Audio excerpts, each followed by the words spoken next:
Hello, everybody. Hello, YouTube. Hello, art history enthusiasts and visual culture aficionados. It's me again, Miss M, and I'm back with yet another video. Today, what are we gonna do today? Today, we're gonna do, let me show you. Let me show you what we're going to do. I mentioned it on my community tab. This is what we're going to do today. One of my recent commenters, Miss Brianna Yasharala, 1998, asked for me to pick up my Kill Bill series again. And I said, you know what? Brianna is right.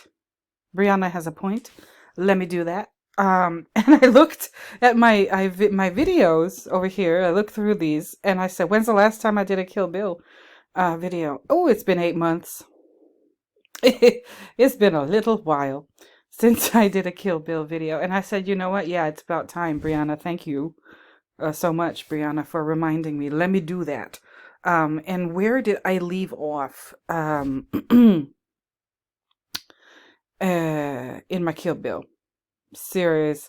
I left off at chapter, I think it was chapter 5. Let me see. Chapter 5, because I'm going to do chapter, no, I'm so sorry. Chapter 4. I left off at chapter 4, The Man from Okinawa. Today we're going to do chapter 5, Showdown at the House of Blue Leaves. Okay, so like I announced here in the community post with this picture of Miss Uma, okay, with her katana, the Hattori Hanzo sword, with the stylized kind of lion on the base of the blade. This is where we left off, chapter 4, House of the Blue Leaves, and I'm sorry, chapter 4, The Man from Okinawa. We're picking it up with chapter 5, Showdown at the House of Blue Leaves. Actually, it's not the House of Blue Leaves. It's just Showdown at House of Blue Leaves, as you can see in the title card in the movie itself, chapter 5. No, listen, we talked about chapter 4. I talked 8 months ago, yes. So you might want to review what I said 8 months ago, because I don't remember what I said 8 months ago. I mean, I know this movie pretty darn well, and I have a good idea of what I said 8 months ago about chapter 4, The Man from Okinawa, when Uma Thurman's character goes to Japan to get herself a brand spanking new Hattori Hanzo sword from the man himself. Okay, and I explained all the stuff, all the symbolism, all the phallic symbolism, okay, regarding the sword, and the yonic symbolism regarding the female counterpart to the male symbolism. I talked about the fish. Okay, if you don't remember, I'm reminding you, because I know I talked about that fish, because Hattori runs a sushi shop, and he's turning away from a life. He's turned away. He's atoning for a life of making instruments of death, things that kill people, swords, edge weapons, as they're called by friendly. Actually, when Uma's talking to Verlina, she said, Bill said that you were the best ever with edge weapons. Those are knives. Those are things with metal blades. And again, I'm gonna let me hold on. Let me get my church announcements out the way. I'm just so eager to talk about this that I forgot all the business that I have to attend to before I start really officially talking about what we're here to talk about. Kill Bill. We have much to discuss. This is a serious business, as Hattori says in chapter 4. Let me do the church announcements, y'all. I have, but if you're here, you don't know whether or not you want to stay for the video. That's what I'm going to talk about. Kill Bill. We're going to talk about chapter 5, Showdown at House of Blue Leaves. And if you want to stick around for that, cool. If you don't want to, click off right away. You know where to go. I don't know where to, I don't have to tell you where to go. If you don't want to stick around for the video, you could go anywhere, just not here. All right. So thank you, people, for being here. Those of you who want to stick around and listen to me blather on about this, you're wonderful. Um, it is time, good people. It is Halloween is over. The Day of the Dead is over. Halloween season, spooky season is unfortunately officially over. And yeah, I put the ministry song up in my tabs. Every day is Halloween. Where is it? I know it's somewhere around here. There it is. Every day is Halloween. Hope you enjoyed it. I was looking at the Halloween videos on Richard's channel, Tankard of Tales, and I said, wait a minute. That's a freaking awesome song. Let me put that up for Halloween. And thank you, Richard. Thank you, Tankard of Tales. Go watch his latest video. Cute. Oh, ever so cute. And thank you for reminding me about this awesome song. Every Day's Halloween by Ministry. He said in the video, like he has a couple of Halloween videos, and in the video, Richard's and he's talking with his wife, and they're like, isn't there a song that's called Every Day is Halloween? And he says, they're talking and they're like, is it by Depeche Mode or is it by Ministry? And Richard says, oh no, it's by Ministry, but it's back when they sounded like Depeche Mode, and I almost busted up laughing. Ay, ay, ay, ay, ay. That was so cute. You guys are adorable. That's that, and that's like right after that I decided to do Kill Bill. Okay, and I have some good, well, semi good news. I was telling you guys how I didn't have much of a happy Halloween because I was stressed out about my job situation, and I still am, but I'm a little bit less stressed out now. I don't think I'll be completely let go. They're just, I will be working at the place where I'm working now. I'll be working there next year, but looks like they're going to be cutting my hours pretty, seriously. And, I'll be working, maybe 1/3 of the hours that I have been working so far. And at least I'm not completely gone, but that's still a shaky situation. So I'm still going to be looking for new employment. Hopefully, something that's a little bit more secure. So if any of you are professional people, I could use you as a reference. That would be great. But all kidding aside, I'm still looking for a job, and I'm not going to stop. I'm going to find one, and hopefully I'll be blessed with a job that I've always really wanted to do, a place where I've always really wanted to work and be a part of it. So just, keep me. Yeah, if you're a praying person, like, go ahead and throw one up there for me. If you're not, that's cool too. Send me your good vibes and your good intentions. I don't know what next year is going to look like. This year was a roller coaster for me, but so that's what's been going on for me. And plus, I've been to the grocery store. I showed you this on Halloween. Happy Pumpkin Day. I wanted to show you the extent of the pumpkin spice fuckery. I wanted to show you. This is my local grocery store. And look at this fucking horrible shit. Again, I have nothing against pumpkin spice or the people who enjoy it. I had a latte with some pumpkin spice in it. I had exactly one, this past October, and it was not bad. But it would never ever be my first choice. I don't want to drown in it. I wouldn't want to drown in a pumpkin spice latte. I would not die happy. Drowning in a pumpkin spice latte. Drowning in a bowl of ramen, that's different. But in that bowl of ramen, I would be very happy. But pumpkin spice latte, no. But look at all this stuff, you guys. Look at all these products. Look at it. Pumpkin spice Swiss Miss. Like, that's cocoa. They put pumpkin spice in cocoa. Ain't got no business being in there. Okay, if you ask me. Of course, there's the Starbucks pumpkin spice. Okay, Starbucks, we see you. These other flavors are probably okay. The salted caramel mocha, that sounds fine. And salted caramel cocoa from the same company that makes the pumpkin spice. And then there's these coffee pods. And then Don Francisco's pumpkin spice coffee. These, oh my God. There's salted caramel Bigelow tea. For my English listeners, I apologize. For people in the UK, Britain, I apologize. We got pumpkin spice tea. Okay. I mean, really. More pumpkins, but this Green Mountain, this is tea too. Is pumpkin spice dough. Or are these Keurig, people call it Keurig pods. Listen, I'm not good at learning languages, but I've tried to learn quite a few of them. I'm still working on Spanish. That infuriated me when I learned how to pronounce the word Keurig. It's Keurig.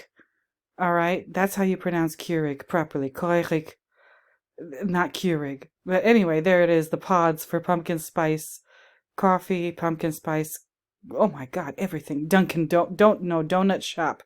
Pumpkin. Look at this. More pumpkin spice cocoa, pumpkin spice marshmallows. What? Pumpkin spice Pop-Tarts, pumpkin spice granola bars. No. And like we had a laugh in the comments over this, the nut crust. Oh my God, no. Now just saying that out loud, now I realize why it's so gross.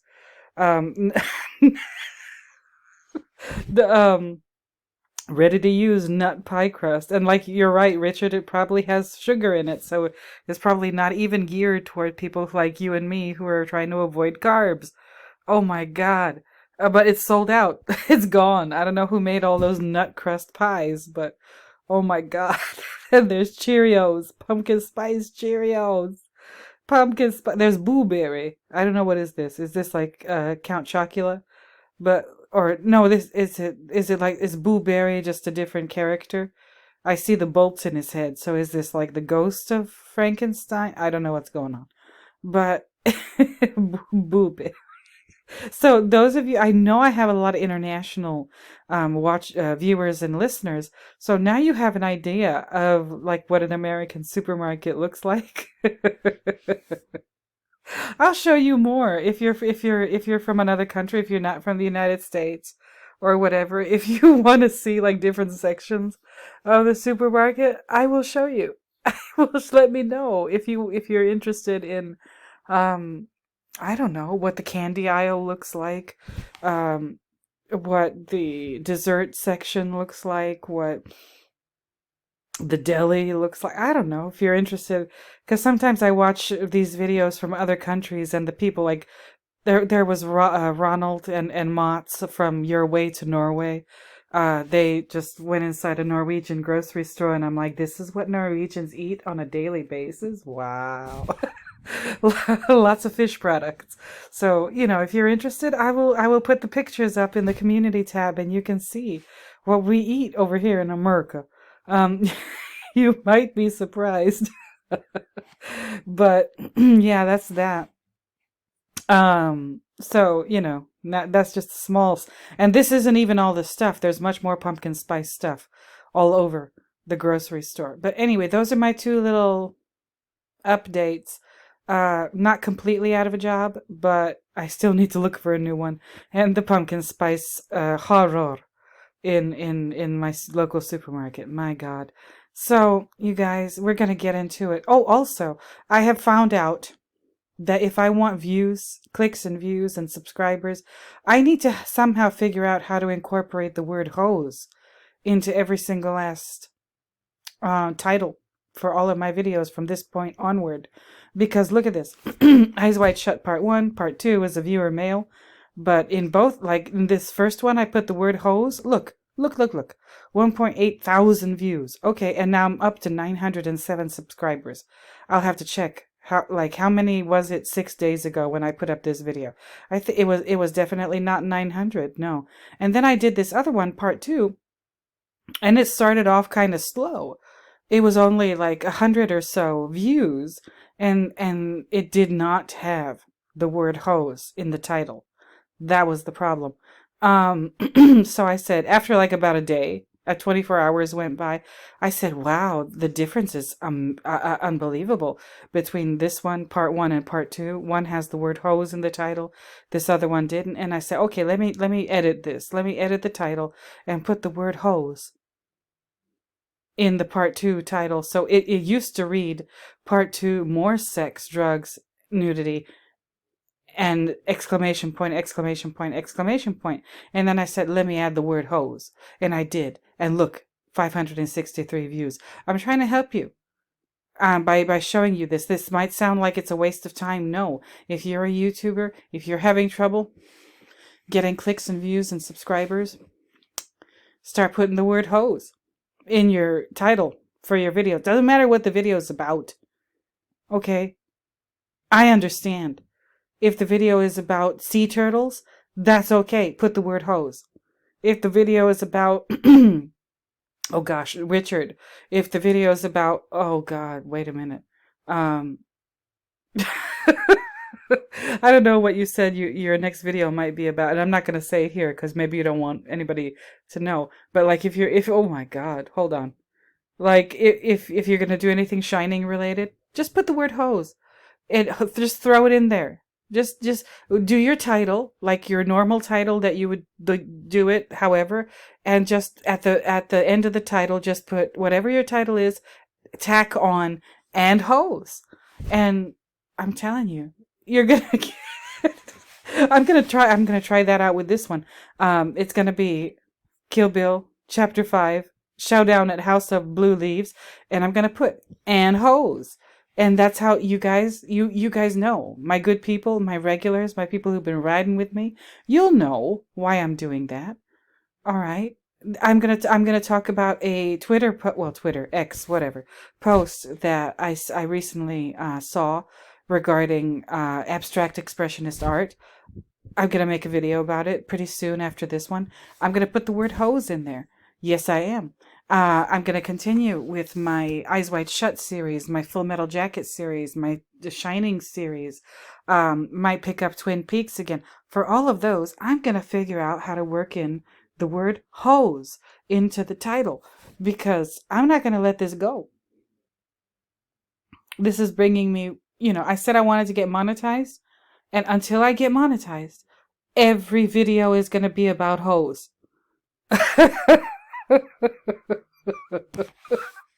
Even if it's not about hose, even if it's not about hose, it's going to be about hose, and that's that. So before we get into it, I'm going to take a quick little coffee break. But now that I've done my extremely long intro, I'm going to start talking about this. And again, I'm not going to do frame by frame. I'm going to pause a lot and just zero in on images to show you and talk about them. There's a lot going on. Look at how long this is, by the way. This movie is, the volume 1 of Kill Bill is 1 hour and 50 minutes and 43 seconds. And this chapter 5, Showdown at House of Blue Leaves, starts at the 58-minute mark. Okay, so it doesn't last an hour. It lasts about 52 minutes, but that should tell you. Okay, that should tell you how important this chapter is to the story, or at least to volume 1. Okay, after we're done with this, we can move on to volume 2.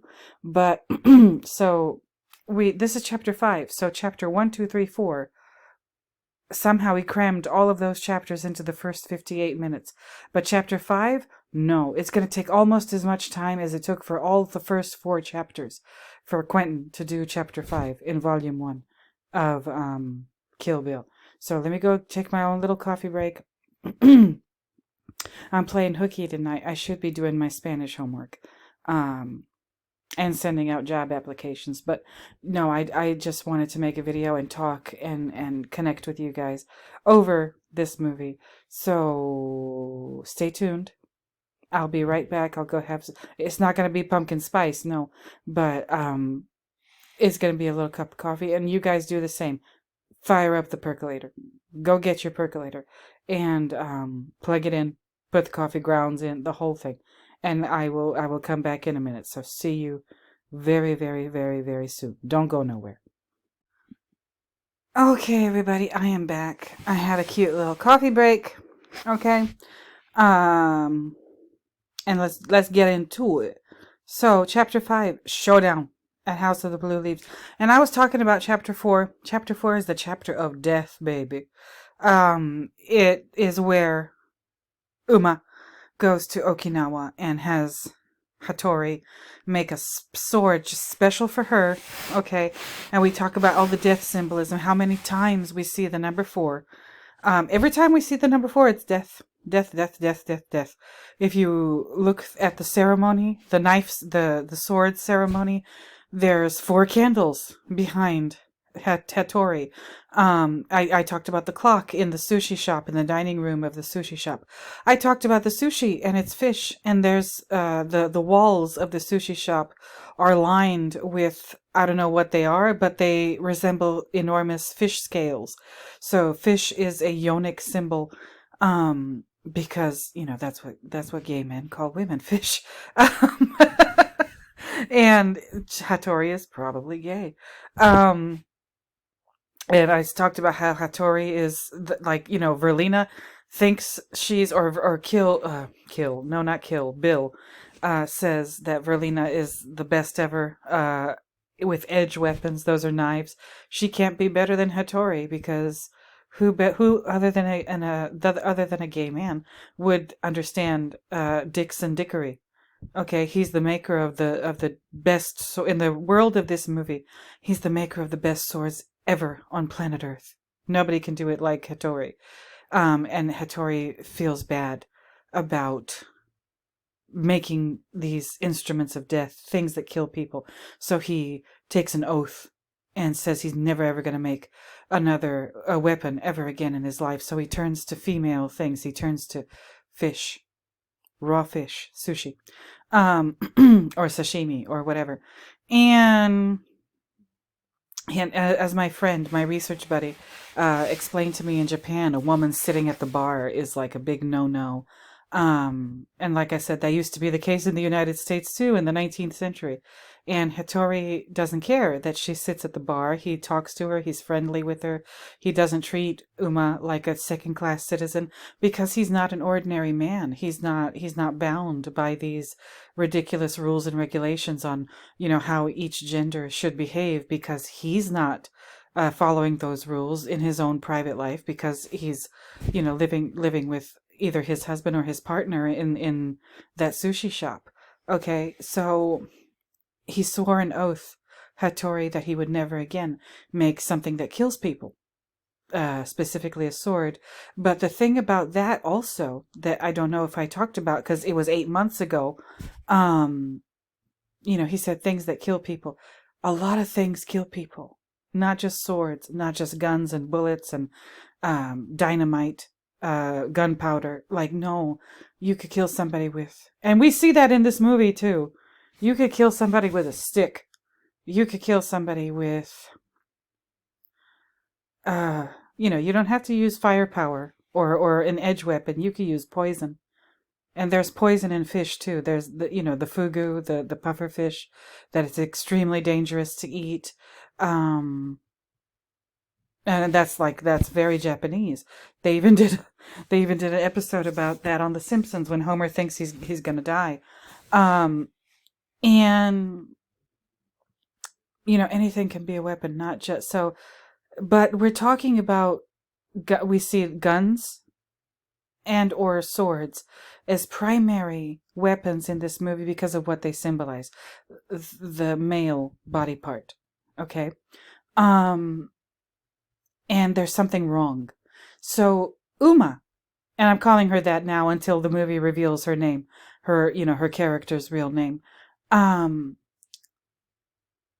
She's got her kill list. There's 5 people on the kill list. Number 1, Oren Ishii. Number 2, Verlina. Number 3, Bud, Bill's brother. Number 4 is L Driver, who L tried to end Uma in the hospital, but the last second call from Bill, he aborted the mission, which is interesting. Play on words, don't you think? And then Bill is number 5. He's the biggest and the baddest.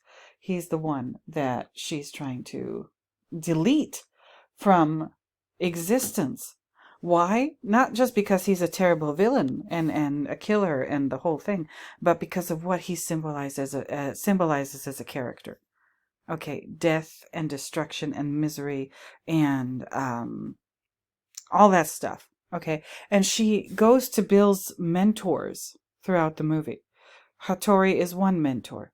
Okay, Hattori is one mentor. In part 2, we're going to see Pai Mei. He's the second mentor. Another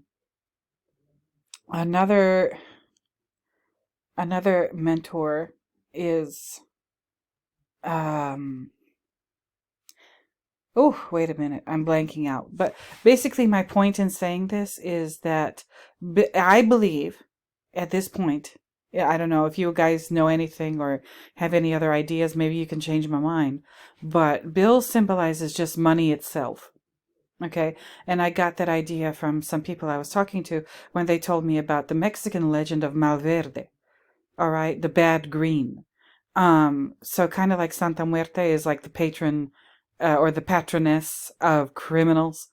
Malverde is kind of a similar thing going on in Mexico, and that's where Bill's from. Later in part 2, we're going to meet his father figure. Might also be his biological father. We don't know. Esteban Vijallo. He was a pimp, and his the bastard sons of his hoes. Oh yeah, I'm going to use the word hoe in the title. They would just go around doing bad and committing crimes. They were like a gang. So his Bill's Bill's mentors are Hattori, a maker of things that kill people, Pai Mei, who can teach you how to kill people without any weapons, just using your body, your bare hands. And then, Pai Mei is a positive figure that Bill didn't really seem to learn very much from. He didn't learn what Uma learned from Pai Mei. And then there's Esteban, the pimp, and the, God knows what other kind of criminal activity he was involved in. So, prostitution, hoes, with Esteban, and weapons, things that kill people with Hattori. And those two come together to create the character that we know as Bill in this movie. So, Bill is money. Prostitution and weapons, instruments of death, one plus the other equals Bill, money, dollar bill, Malverde. All right. That's where I'm at right now with this. So let's get into it. House of the Blue, Showdown at the House of the Blue Leaves. Long ass part of Volume 1. Like I said, about 52 minutes. Okay, and let me get into it. Let me find a frame to show you of this fifth chapter. Hold on now. Okay, you guys. So here she is. Here she is. Oren Ishii. Okay, Oren Ishii, and she's played by Lucy Liu, and she's flanked by the two people who are basically prepared to defend her to the death, and she's ascended the ranks in the Yakuza setup, whatever kind of thing they've got going on in this criminal organization in Japan. Okay, and she is very pretty. She's pretty, she's smart, she's deadly. She's extremely talented when it comes to, killing people. Like all the people in this movie, all of the characters that we see that are part of Bill's Deadly Viper assassination squad and his mentors. Okay, all 5 of them: Oren, Vernita, Bud, L, and then Bill himself, and Hattori, Esteban, and Pai Mei. Pai Mei is kind of an outlier, but we're gonna deal with him when we get to him. Now, Oren Ishii, she's gorgeous, she's beautiful, she's part Chinese, she's part Japanese. Her parents were Chinese and Japanese Americans, and her father was in Japan. And I think the first part of this goes through Oren's origin story, the origin of Oren. Or did I already cover that? Hold up. Just 1 minute. I'm going to be pausing a lot, so please bear with me. Okay, you guys, I already covered the origin of Oren. That was one of the chapters 1 through 4. Now, Oren, about a year after the massacre at Two Pines, where they killed the whole wedding party and they tried to kill Uma, Bill backed her as his protege and she ascended the ranks in the Yakuza. So she couldn't have, she's now in this world of this movie, she's the absolute super duper tippity toppity top of the totem pole boss of this whole crime organization. And she didn't do it all by herself. She needed Bill's endorsement to ascend these ranks. And in the scene that you're about to, well, I'm not about to show it to you because I'm not going to get a copyright strike. No, absolutely not. But this is like the celebration dinner for her finally attaining like the absolute top level of the leadership in the Yakuza. And we saw her origin story. Her origin story is tragic. She goes through a lot. She's abused. She loses both of her parents. Her parents are murdered. We don't know why. We don't know what her father was up to and why the Yakuzas were after him. That can't have been for a good reason, but it's never explained. And they kill her father, who's pretty good at defending himself, but they get him anyway. And then her mother, and they don't kill her. She's hiding under the bed. She's a little girl. She gets her revenge on the big ugly old dude who ordered the killing of her parents. And then she turns to a life of crime, and she becomes very good at killing people. And she becomes one of Bill's girls, one of his proteges. And Bill, like I said, Bill is different. Bill's father figure and his mentor is Esteban, and Esteban is a pimp. And you know the Acuna boys that he runs, the male offspring of his hoes. She kind of makes it sound like they just do petty crimes or maybe just run drugs or whatever. But that's the man that Bill learned from, a pimp. And Esteban is old fashioned. Esteban is from his time, a product of his time, generationally, as far as crime is concerned. Bill is his, again, if not son, then Esteban is Bill's father figure. So Bill combines the modern world of technology and violence. And like I talk about in my Manhattan Project thing for The Shining, that's what the 20th century is known for. Learning much more efficient ways, quicker, faster, cleaner, if you can call it that, ways of killing people. Lots and lots and lots of people within minutes. As opposed to the old way of killing people where you had to like do hand to hand or you had to look your opponent in the eye before you could kill him. Now with technology you don't have to do that. You can just kill them by pressing a button on a computer, or just dropping a bomb. And whoever piloted the Enola Gay, they didn't have to look at those people in the eye. Whoever the pilots were who dropped the bombs on Nagasaki and Hiroshima, they didn't have to look those people in the eye. That's the 20th century and the development of weapons and misery and the horrors of modern mechanized warfare. I've talked about that before in my videos.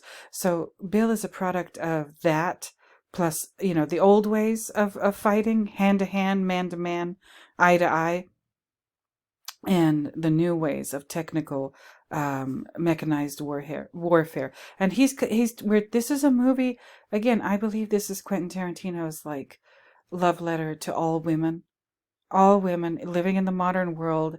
And he's saying to them, look, you don't know your worth, ladies. You don't know your worth. You don't know how awesome you are.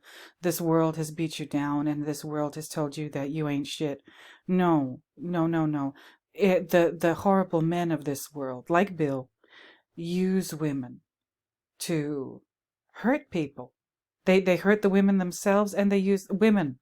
Beauty, femininity has been weaponized, just like art has been weaponized. And that's another video for another time, but I do mention that Quite often in my videos, art and beauty, the idea of beauty, aesthetic principles, those things have been weaponized. They can be used to ruin millions and millions and millions of lives, generation after generation after generation. And that's what's been going on with art and beauty since day one. Bill has figured out a way, he doesn't give women their independence, and he can't. Women have to take their independence. You can't wait for a man to hand it to you, like Oren. The narration by Uma during this scene that you're looking at here is basically like, Oren thinks she's this big bad bitch. No, she wouldn't be where she is without Bill. She didn't, and she couldn't, for whatever reason, as big and bad, as wonderful a fighter as she is, as deadly as she is, as smart as she still couldn't do this, attain this level of power without Bill's sponsorship. Okay, and Quentin is saying, no, you can't wait for a man to give it to you. You got to go out there and get it, and use your intelligence and your skills and your strength to get it. Don't wait for a man like Bill. And if you do get something from a man, or especially a man like Bill, it's not for a good reason. Okay? That's not a reward. That's not a reward. That's nothing to be proud of if you attain something in life. And me and Gershom have been talking about like the Torah and like how God feels about nepotism. Okay, God does not like nepotism. God, and again, I've been learning so much just having conversations with him and conversations with Richard and reading your guys' comments. It's just been a blast for me. And I thank you all so very, very much for enriching me with your contributions, your ideas and everything. I'm not going to cry, I promise, but this has been such a fun and wonderful experience for me doing this channel and doing these videos and exchanging ideas with you all. I wouldn't trade it for anything. Even if I never get monetized, it's been worth it, no matter what. So anyway, let's get back into this. So Oren, she still wouldn't be where she wanted to be without Bill's help. And the thing is, in Japan, in Japanese, like home decor and whatever, at least stereotypically, we know about these paper walls. Okay, we're going to see a bunch of them in this part of the movie. Like paper walls, they're not really walls. You could very easily destroy them with, you don't even need a Hattori Hanzo sword. You could just put your hand through them. Okay, and everything, and that's meant to, I believe, this is not, a diss at Japanese culture or home decor or whatever, but this is to show how fragile Oren is and her position, her station in life that she's attained by using her femininity, yeah, and her intelligence. Yeah, she's smart and everything, but because she got it from Bill and not 100% by working for it for herself, it's very easily destroyed. Just like Verlita's home, like when Uma walks in there and they have their fight, all the bric-a-brac, all the little knickknacks and everything that's associated with this cute little suburban life, the TV, all the stuff on the mantle in the living room, is, it's all very fragile and breakable. All of these things that these women surround themselves with, these stereotypical women, these women who embody the principles of feminine beauty and everything, those things are so easily broken. And then what, right? Then what? After all of your cute little tchotchkes are broken in little pieces on the floor, then what? What's left of your life after that? That's what we're talking about here. Okay. This one on our right is Gogo Yubari, the crazy schoolgirl. Okay, and she is crazy. And then this one on the left, I forget his name, but he's got this mask, and a lot of the crazy 88s that we see in this part of the movie they're wearing suits, which is a very male symbol of, male dress, male attire. That's the thing with fashion. There's a women's fashion, there's all kinds of variety in women's clothes and colors and styles and cuts, and women can wear skirts and dresses, and women can wear pants too, and women can wear high heel shoes or flat shoes or sneakers or boots or whatever. Men, if they want to, if they want to be respected, I'm so sorry, you just got to wear a suit and tie. And that's that. You know, there's variations, there's different colors and everything with suits and ties, but it's still a suit and tie. Um, and, you know, look at him. He's got the suit, the black suit, the white shirt underneath the tie, and the mask. And we were just talking about masks with Eyes Wide Shut. Okay? I believe that these two movies complement each other in that way because they're talking about kind of something similar. Okay, and we a lot of the crazy 88s, her band of henchmen who protect her, um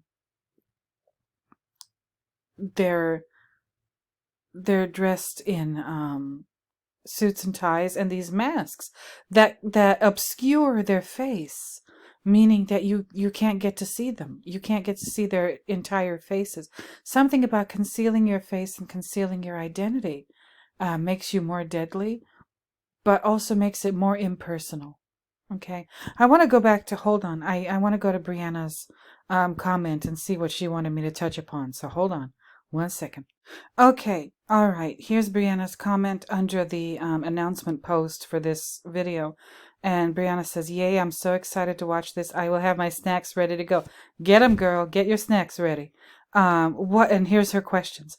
What do the crazy 88s represent in relation to the discussion of masculinity and femininity so far? That's one question. Do they represent the death of the hypermasculine / toxic masculinity? And she puts in parentheses, I don't really like the term toxic masculinity. I think it's been widely misused, but I can't think of a better term at the moment. That's okay, Brianna. I know exactly what you mean.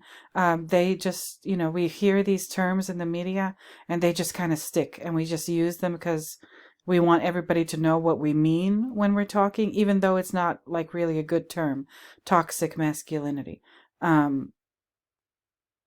You know, the same things that are associated with toxic masculinity could very easily be associated with the converse, like toxic femininity. Murdering people is not good, whether you're male or female. I mean, really. But I know what you mean, Brianna. That no problem. And she continues, I haven't watched the movie in a while. From what I remember, does Beatrix's fighting style change from more aggressive, brutal, barbaric, masculine with the crazy 88s, as opposed to her final showdown with Oren, where her fighting is more graceful and fluid, feminine?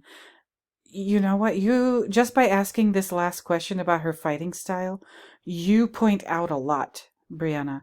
How do I say this? I'll just say it.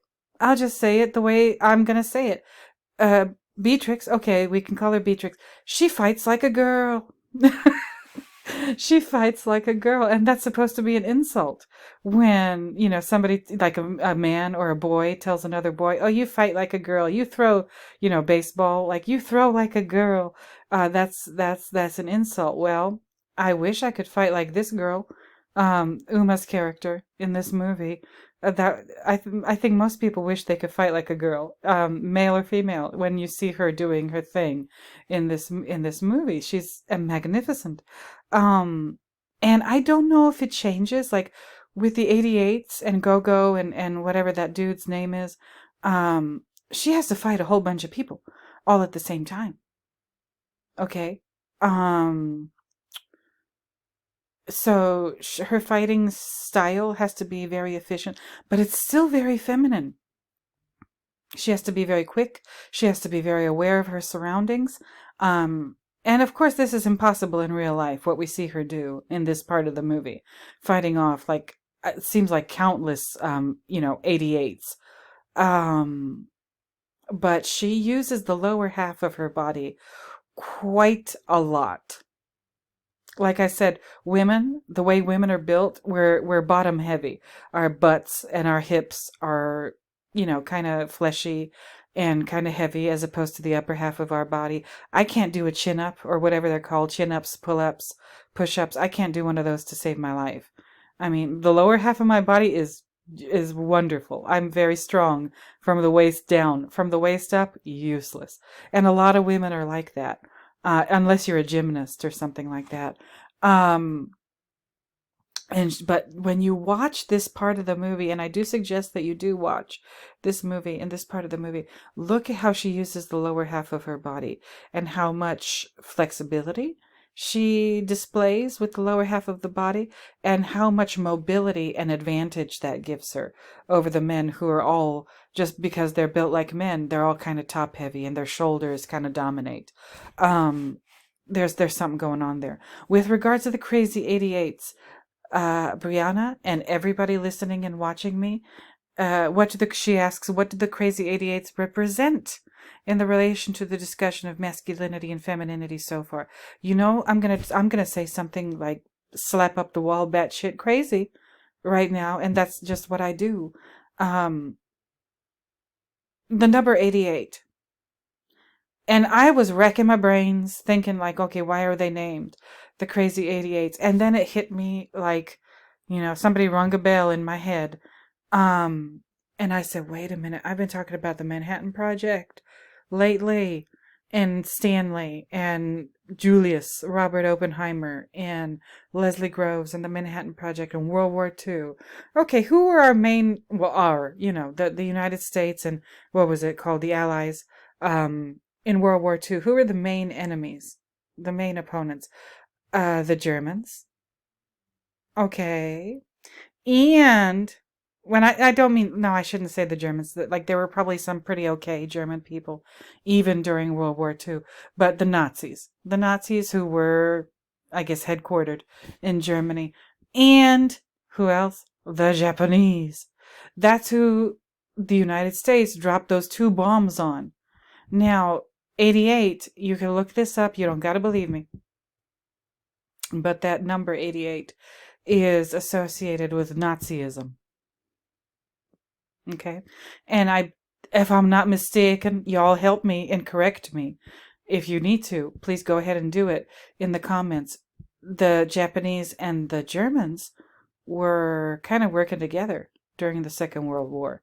So is Quentin trying to tell us something by using the number 88, which is, I believe, again, if I'm not mistaken, associated with the Nazis, or like in the modern world, neo-Nazi movements?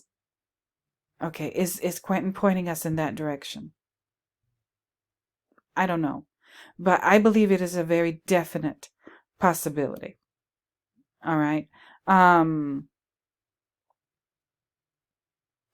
But yeah, 88. Again, I haven't looked it up in a while, but I know I've read about that. The number 88 and what that means. It's some kind of code. It's some kind of like code word or code name for like Nazi stuff. And the fact that Oren's, bodyguard army is called the Crazy 88s. And later in the movie, Brianna, in Volume 2, when she finally gets to see Bill, she asks him, she asks him, like, why are they called the Crazy 88s? And Bill says, I don't know. It's probably just because it sounds cool. Ooh, look at that. See that? Quentin is playing with us. Okay.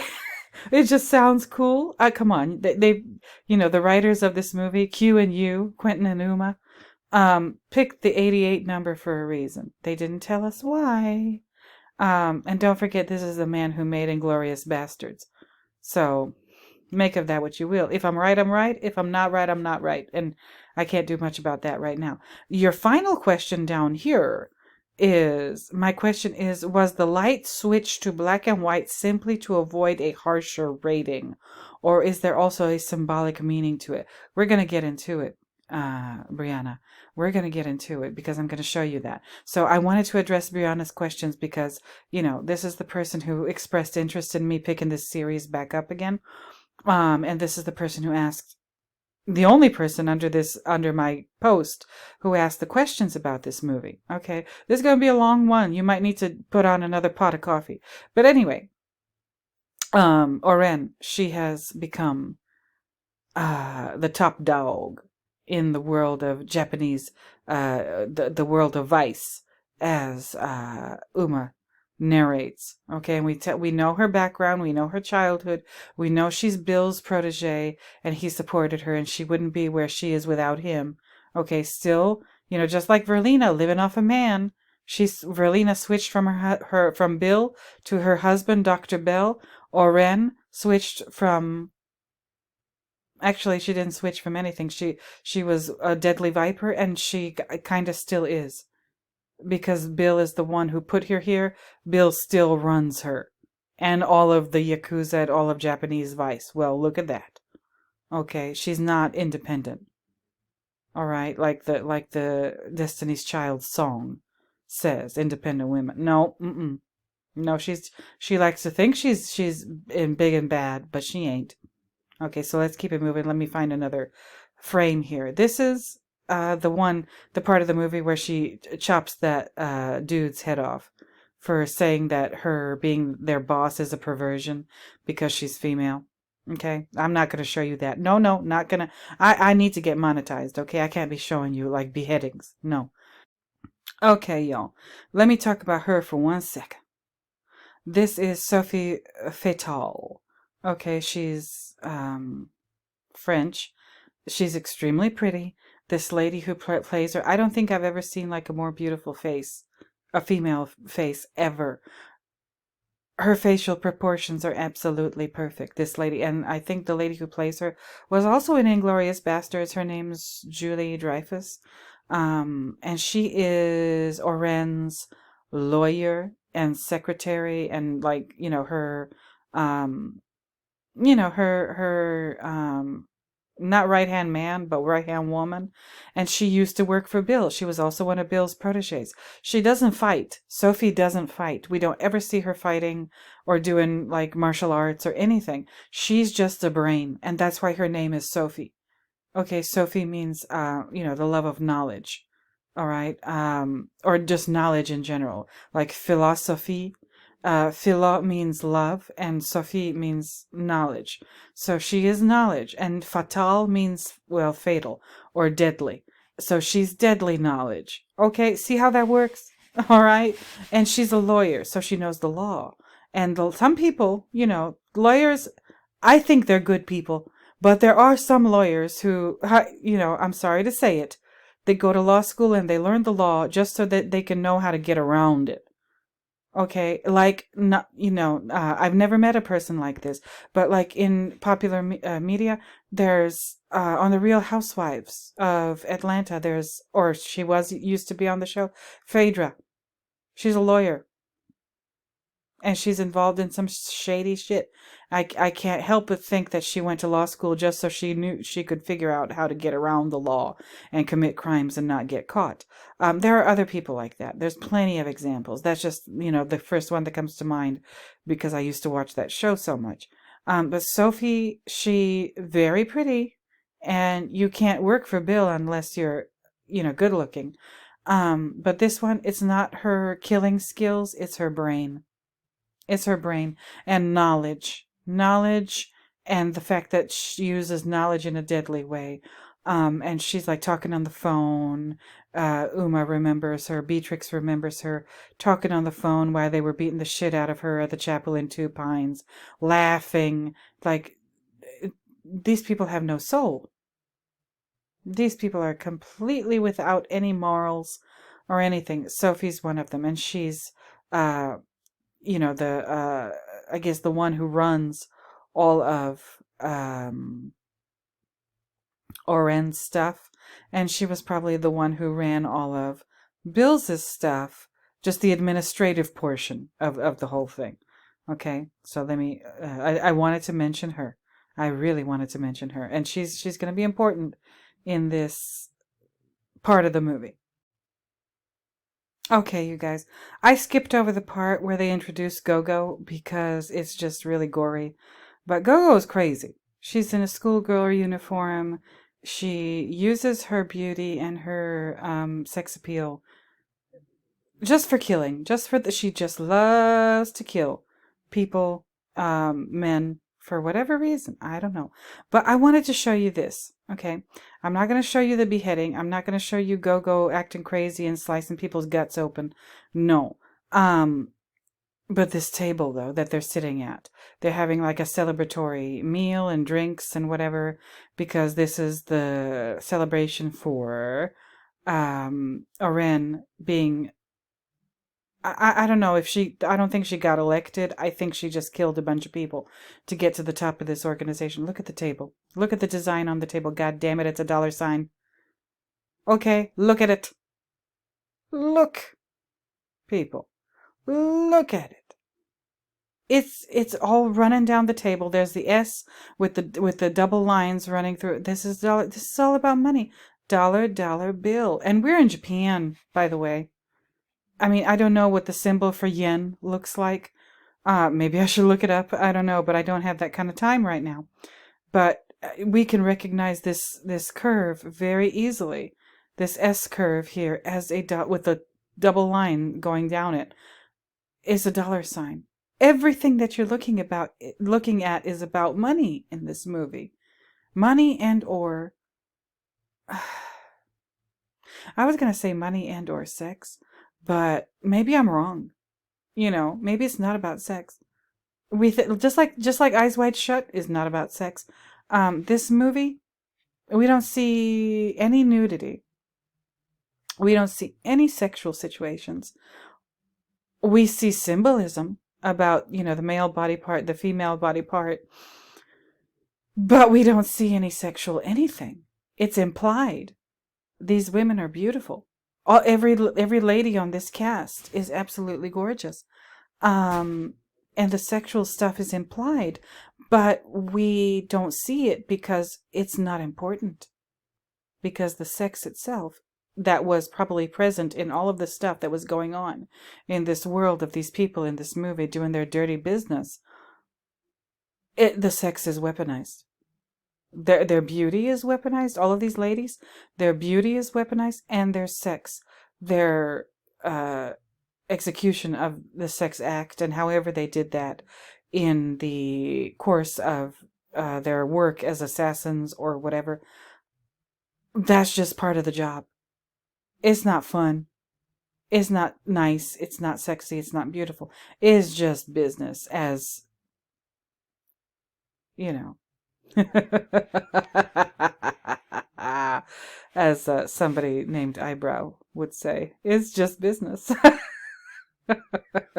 Woo! I told you I could be petty, but you haven't even begun to see the extent of my pettiness.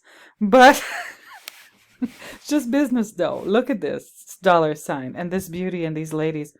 Dollar bill, y'all. Like Wu-Tang, cash rules everything around me. Get the money, dollar bill, y'all. Absolutely. And look at the flames on each side that are flanking Oren and all of these people at the table. And this design behind her, which I'm having trouble looking at. I think I'm looking at a fish. Because why do I say that? Because I see scales. Is that a fish, you guys? I'm having trouble. Like my glasses. I mean, I got new ones this year, but they ain't worth a damn. I mean, look at and then the design on each side of this picture behind them. It's this shiny stuff here. Are those fish scales too? Oh my God, Quentin. You're just really hitting this yonic symbolism like cray-cray. Look at these shiny things on either side of the picture. Those look like fish scales to me, and trust me, I've eaten a lot of perch and sardines and mackerels and all this stuff in my life. I know some fish scales when I see them. Yep. Yep, these are very reminiscent of fish scales, like on a dark colored, maybe black or gray fish. Ooh, oh my goodness. Mediterranean diet that, you know, lots and lots of fish. So I know fish scales when I see them. And look at this. I see scales and possibly these things over here, these kind of brownish things are fins. So is this a fish in the background? It's not a I associate a dragon with China. Or maybe this is a dragon. What am I saying? I don't know. I wish I could see better. Help me. Help me. Is this a dragon? um, would also be a serpent, an enormous serpent, the fire-breathing serpent. But Jesus Christ, what am I looking at here? This is a very abstract. Now this is bugging me. I'm gonna have to, like, I can't do it now because I got to get through this video, but I'm gonna have to look at this in the future. All right, and damn.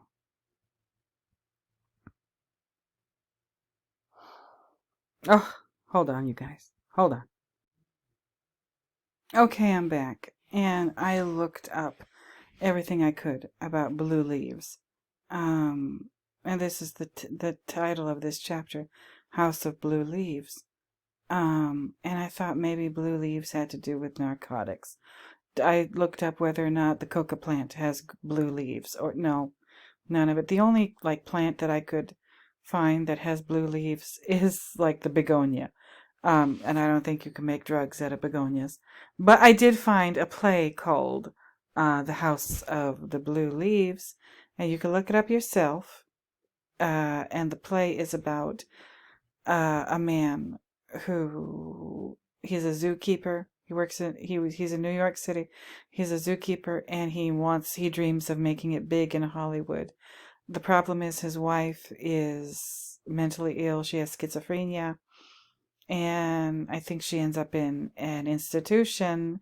And that place is called the House of Blue Leaves. So, whatever you're looking at in this part of the movie, Kill Bill, these people are nuts.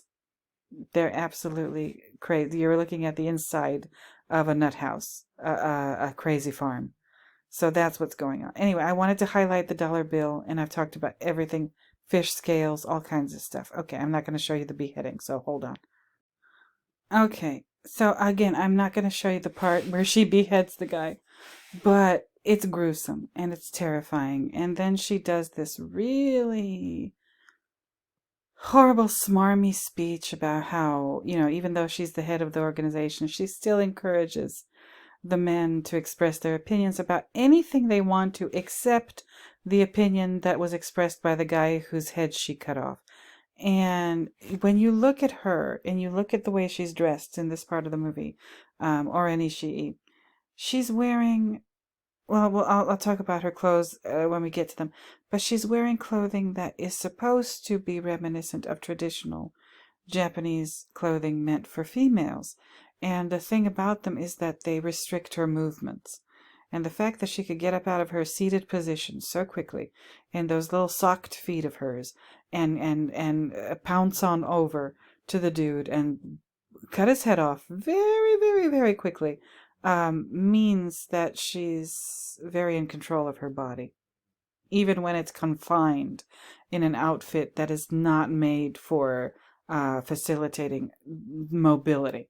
Okay, and now here she is. Beatrix is on her way from, I guess, Okinawa to Tokyo, Japan, in Aero. Okay, the airline in this movie. Look at the sky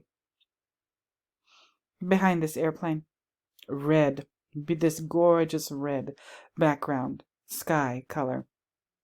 And look at the airplane itself with the red streaked down the body of the airplane. Very reminiscent of something, no? Let me show you more. Hold on. Okay, you guys. Is it just me? Or does this remind you? Is this not reminiscent of Halloran on the airplane in The Shining, flying from Miami, Florida, to Denver, Colorado, on his way to, I guess, what we're led to believe is save the family, save Wendy and Danny in The Shining. It's the same angle. Okay, Halloran's face is facing, it's turned, pointed towards our right, the viewer. Same thing with Uma here. And her traveling companion is her Hattori Hanzo sword, which is interesting. Is Quentin, has Quentin, is he pulling a fast one here? Is he putting, I mean, this might be a coincidence, but to me, this is a little too reminiscent of Halloran flying on the plane in The Shining. Y'all tell me? Y'all let me know. I don't know. I'm not, I I don't have all the answers, but I can't help but notice stuff like this because I've been working on The Shining for so long. But you guys let me know. Okay, hold on. All right. In this part of the movie, we're seeing Oren in her limo with her entourage driving towards the club, I guess, the House of Blue Leaves. And she, if you watch this part of the movie, she is flanked by the vehicle that she's being chauffeured in is flanked by so many people on motorcycles. Okay, she's on her way to the House of Blue Leaves. So it's she's kind of like the head of state that we saw in the animation when she was like young, and she just started being an assassin. She killed that head of state, put a bullet right between his eyes from standing on top of this tall building, and he was in the back seat of the limo with a couple of hoochies.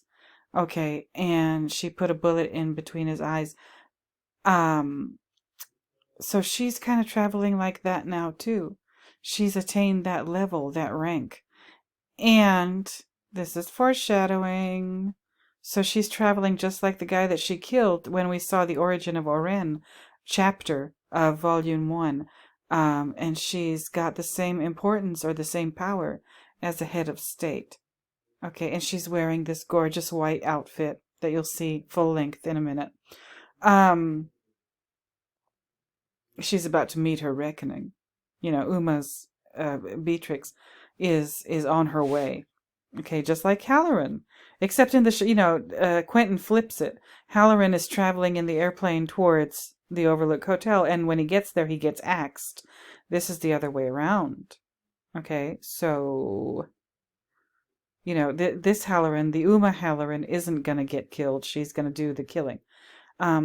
Real interesting. Again, she's an extremely important person. This whole part of the movie with her traveling to the House of Blue Leaves is to emphasize how important she is, how much clout she has. She runs Vice in the city of Tokyo. She's the number one. She's the top. All right. She's not to be messed with. She'll cut your head off if you dare question her or her logic or bring up her ethnicity, that she's mixed Japanese, Chinese, American. Don't talk about that in a negative way. Don't ever do it. All right. I can kind of understand where she's coming from. Like I'm a daughter of immigrants myself, so I kind of get where she's coming from. Or I wouldn't cut a motherfucker's head off, but I understand where she's coming from. Like if somebody mentions your ethnicity, you always wonder, do they mean it in a good way, or is that a diss? You can never tell. You can never tell. Like, even when it sounds like a compliment, it's like, why did you have to bring up my ethnicity? Why'd you say that? Why is that an issue? Well, even in a positive way, like why couldn't that go without saying? I just but I kind of get where Oren is coming from in this part. But hold on, I might have to take a coffee break. Okay, hold on 1 second. Okay, here we are again. She's still being driven to her spot, the House of the Blue Leaves, and I just wanted to show you like all this pomp that she surrounds herself with when she's traveling. This is not a police escort. This is just her goons on motorcycles, like escorting her to her destination. But she's surrounded herself in layers and layers of protection as this, top boss of the Yakuza, the Vice people in Tokyo, Japan, in the world of this movie. And she's traveling through a tunnel. Okay, I told you, yonic symbolism. All right. Okay, just keep an eye on that. Be mindful of that. It's everywhere. It's everywhere. Like, I told you about the fish scales. Every time you see fish or fish scales in this movie, it's yonic symbolism. It's the female body part.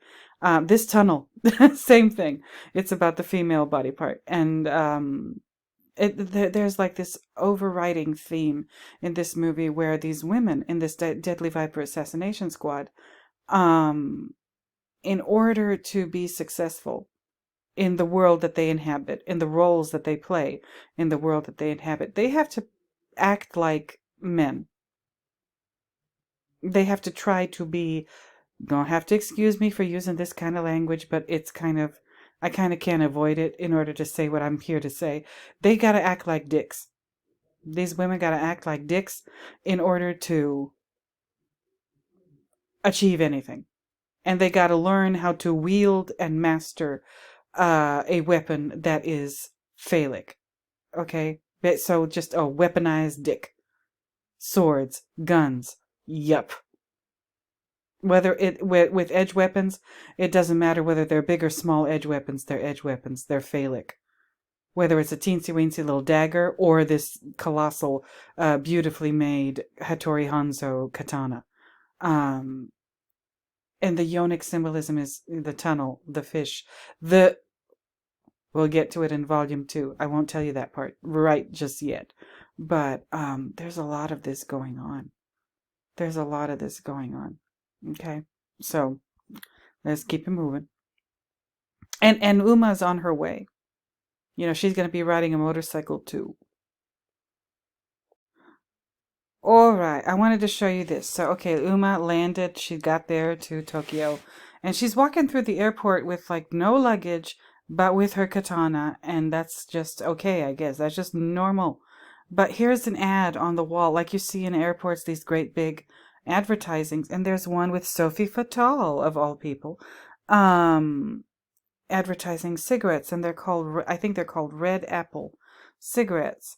And again, it's not so much about the cigarettes, it's about the apple. Remember, we were just talking about apples when I was talking about the Garden of Eden story and Eyes Wide Shut with Alice and Bill and all the fucking. Here goes the apple again, and again, it's associated with a beautiful woman, with Sophie Fatal or Julie Dreyfus being the model for this. So Sophie isn't just a lawyer and a smart lady; she's also a great beauty. She was a model, is a model or was a model, I don't know, but her pictures are all over Tokyo, Japan. And in the movie, she's talked about as this half Japanese, half French person. In real life, she's not half Japanese, half French. She does speak Japanese. The lady who plays Sophie Fatal, she does speak Japanese, but I think she's 100% French. So I don't know, like, where that comes from or why Quentin is playing with that. But the apple cigarettes, or the red apple cigarettes, this is important.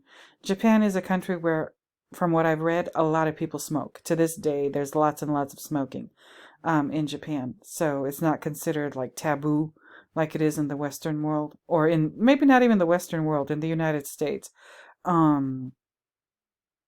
But you know, I had to show you this. I had to show you this with regard to the cigarettes. Apple, red apple. Okay, let's keep it moving. And there it is. I wanted to show you that, like, I'm not hallucinating. Yes, it's red apple cigarettes. This looks like a soft pack. And there's an apple on the label of the cigarettes. And there's a red apple. And there's a worm coming from the apple. And it looks like just that stereotypical male, 1950s male face. And he's smoking a cigarette. The worm coming from the apple is smoking a cigarette. What the hell is going on? But red apple cigarettes, I would never buy these. If I saw this ad, like, this would not make me want to buy this brand of cigarettes. God, no. What are these people thinking? Well, this is a movie. It's supposed to be funny. But again, this is taking us back to the Garden of Eden. The apple has a worm in it, y'all. All right, a worm that is smoking. I don't know. I just don't know. But anyway, let me take my coffee break and I'll be right back. Hold on. This is going to be a long ass video. I'm going to try and get through it as quickly as I can. Hold on. Okay, you guys, I am back. And I wanted to show you this. I'm picking and choosing what to show you from this part of the movie because it's so long. Beatrix, Uma, on the yellow motorcycle wearing this yellow outfit with the black stripe going down. Is this supposed to remind us of honeybees? I don't know. She's about to sting somebody, that's for sure. And just the yellow. And normally the color, well, not normally, but very often the color yellow is associated with cowardice. All right? But there is like a thing going on in movies, especially with, I guess, like Western movies, cowboy and Western movies. They are color coded. They can be color coded. And in the world of that, the color yellow is not about cowardice.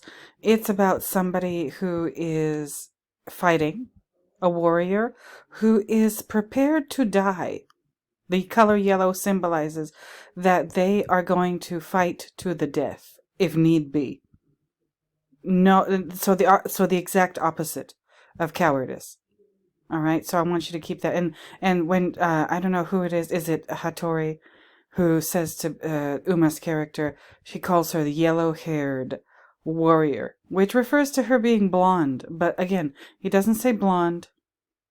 He says yellow-haired. Again, yellow in the country western, not country western, but cowboys and Indians kind of movie, which is, he's borrowing a lot from those movies from back in the 50s, 60s, whatever, 40s.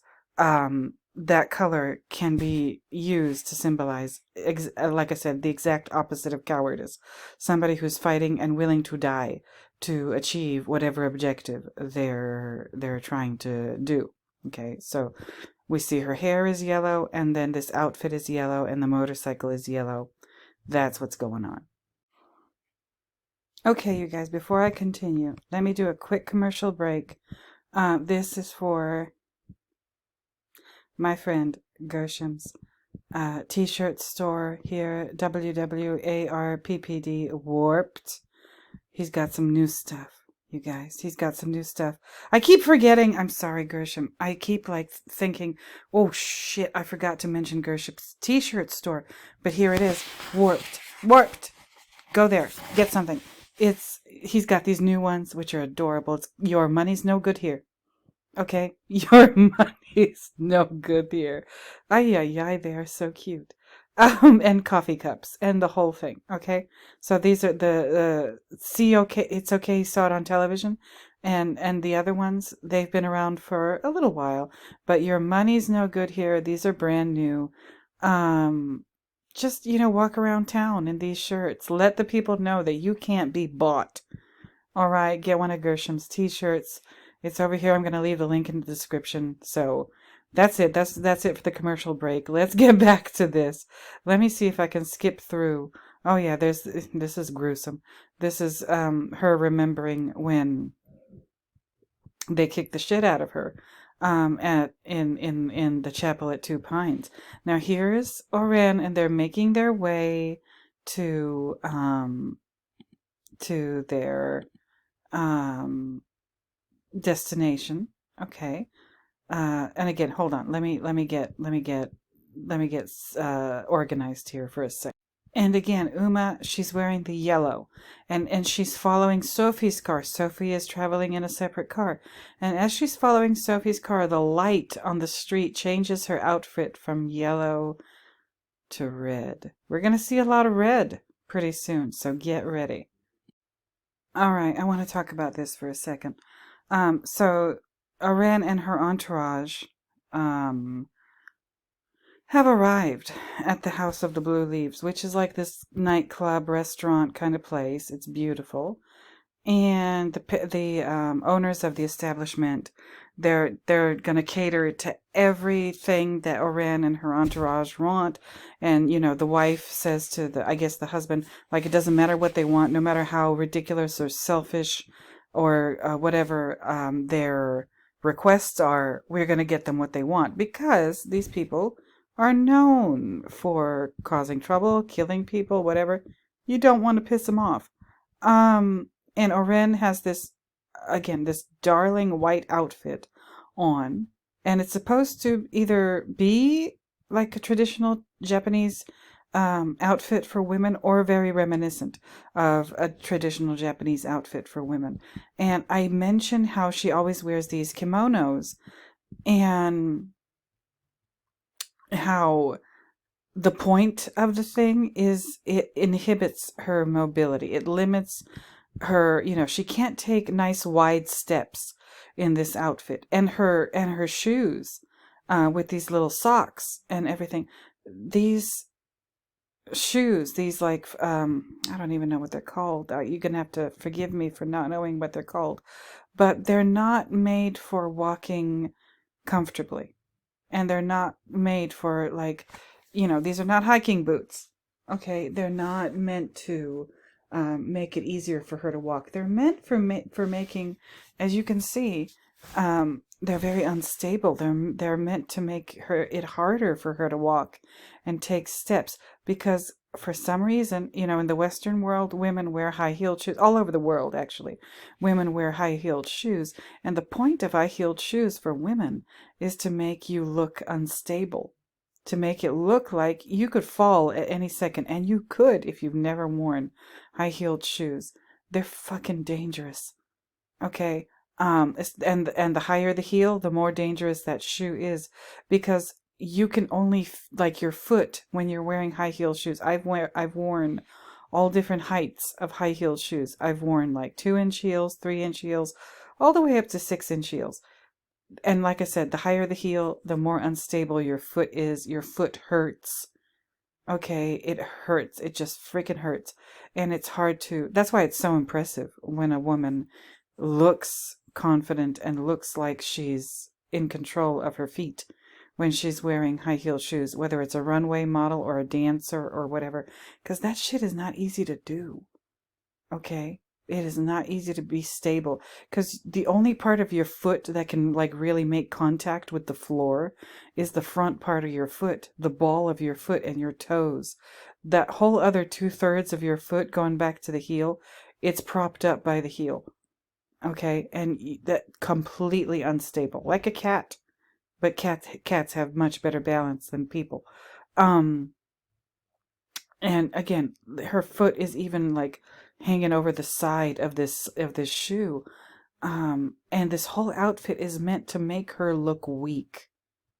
That's what I'm driving at. This whole outfit is made to make her look unstable, weak, unsure of herself. So Oren is deceptive. Out of all the people in her, entourage and the whole thing, her, Sophie, what's her face? Gogo, and all of these people with masks. There is a woman in here somewhere, but they're all dressed in suits and ties. Okay, like I said, that's what makes you look male and official. None of these people are as sure of themselves as she is, as far as her physical prowess and her fighting skills or whatever. But even though she's, like, out of all these people, the best at fighting, she still wants to look weak, because she's weaponizing her femininity. She wants to look deceptive. She wants to be deceptive. I'm sorry. And that's part of the attack. That's part of the thing. Looking deceptive, looking like she's just a poor wilting little flower, is part of what makes her opponent feel comfortable. Like it gives her opponent the illusion that they've got the upper hand. Okay? They do not. Not with somebody like her. Okay, so this is where I'm going to talk about the kill list. It goes from most feminine to least feminine. Or you could also say from least masculine to most masculine. Oren is number 1. Bill is number 5. And everybody in between Bill and Oren on the list are varying degrees of masculinity and femininity. So Oren's number 1, Verlina's number 2. Bud is right in the middle at number 3, and Bud happens to be a man. Okay. Then it's Elle, who is more masculine than Bud. And then there's finally Bill. So Oren is the most feminine of the feminine. Where does, like, Beatrix fall on the spectrum of femininity and masculinity? I'm not sure. I'm not sure. Is she transcending that altogether?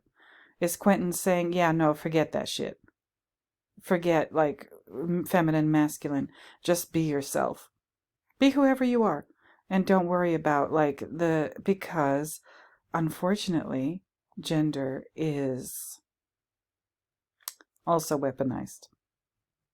That's why we maybe shouldn't really pay so much attention to it, because it's become this thing that's manipulated. For good and for bad.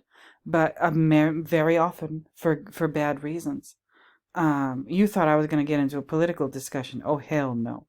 No, no, no. But gender has become weaponized. And it always has been. And somebody like an Oren is very aware of that. That's why she's trying to play up her feminine qualities and her things that make her look soft, delicate, weak, defenseless. She's being deceptive. Like, when you finally get close to her, then you realize, yeah, she's not weak. She's not soft and feminine. She will cut a motherfucker's head off, like she did at that party with the $sign on the table and the fish scales behind her on the wall, surrounding herself with symbols and the appearance of very soft, delicate femininity. But again, it's all a deception. It's all a deception. And again, and Beatrix says that Sophie is dressed like a Star Trek villain. Oh my God. Oh my God. Okay, and Gogo, the schoolgirl, like this trope, this schoolgirl. And again, that's supposed to be an innocent kind of young female, not by a long shot. Not by a long shot. Let's keep it moving. Okay, so here they are, Oren and her entourage partying and having a good old time in their private room at the House of Blue Leaves. Again, the Nut House, if we're going to go by the play of the same name. And this is when she becomes aware of Beatrix's presence. Okay, hold up. Okay, so like they're having a great time, having beers and whatever, and she becomes aware of Beatrix's presence. She's right outside the door. Uma was just downstairs. Beatrix was just downstairs at the bar, again, sitting at the bar. She took her helmet off, her motorcycle helmet off, and she comes up here, and, it's interesting that the script calls for Uma to say that Sophie looks like a Star Trek villain, because basically what you're looking at here is Oren realizing that there's a disturbance in the Force. I think that's a Star Trek term. There's a disturbance in the Force. Beatrix is here, and these people, these Deadly Viper assassins, it's not just that they're so good at fighting and they're so good at using edge weapons and firepower and their bodies with martial arts. It's not just about their physical. It's about their mental. It's about kind of almost in the course of honing their skills and learning martial arts and learning how to use all these weapons and fight, they develop almost kind of a sixth sense of like awareness of their environment and what's going on, and knowing that something is wrong without being able to see that something is wrong, but just being able to feel that something is wrong. Okay, so there's that. Okay, so Oren she realizes there's a disturbance in the Force. She knows that Beatrix is out there, and she throws this little dagger thing with a red flag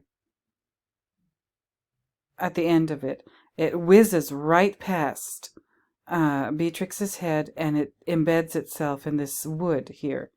And I don't know if she was trying to hit Beatrix or just let Beatrix know, like, oh, hey, bitch, I know that you're there, and this is my little way of letting you know that I know that you're there, and now you know that I know that you're there. Okay, so, all right, interesting, right? Very interesting. Again, this is not just about physical, this is about mental.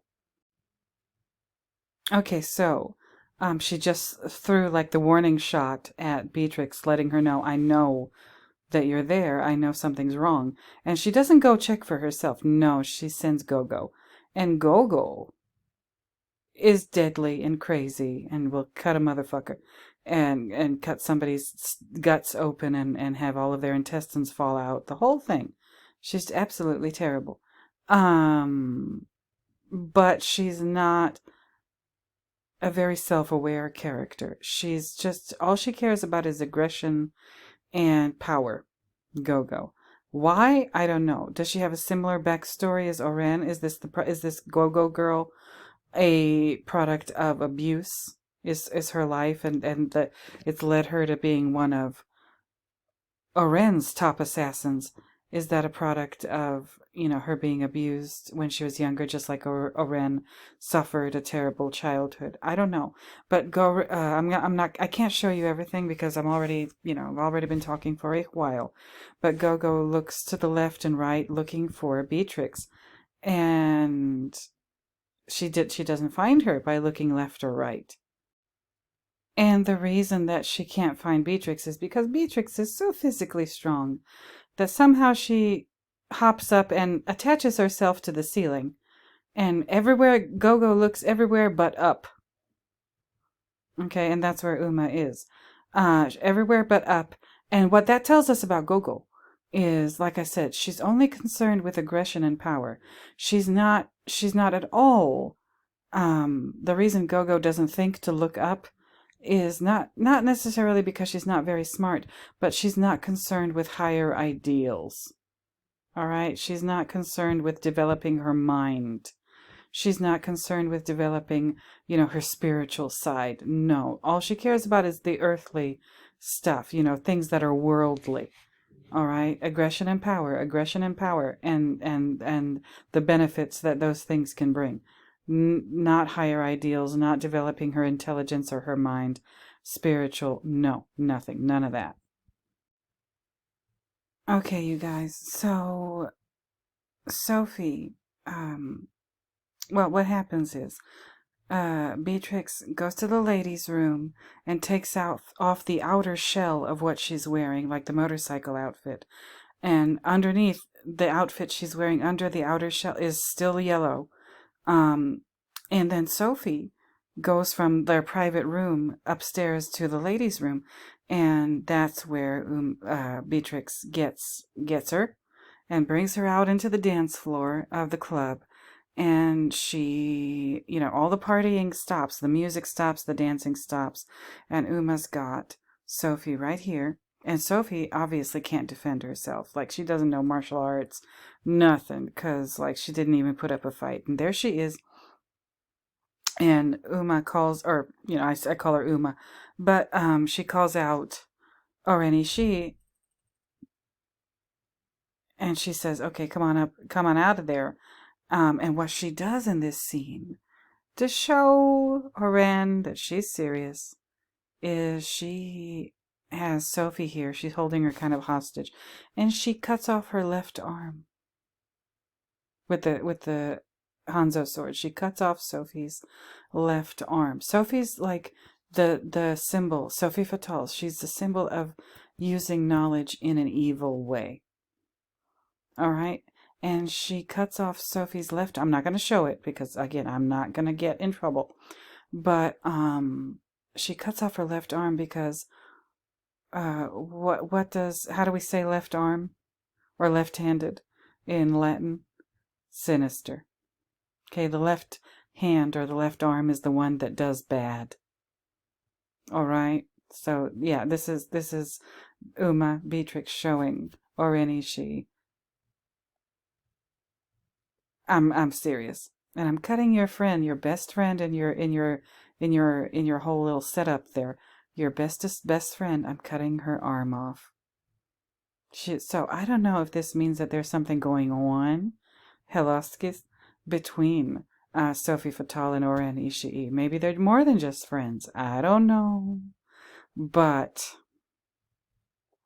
she's harming Sophie to really she's hurting Sophie to hurt Oren, at least emotionally. So that means that Sophie means a great deal to Oren.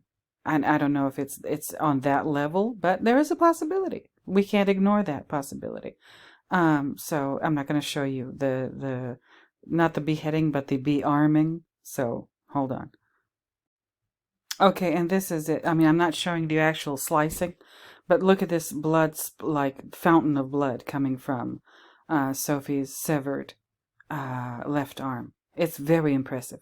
And Brianna asked me, my question is, was the fight switched to black and white simply to avoid a harsher rating?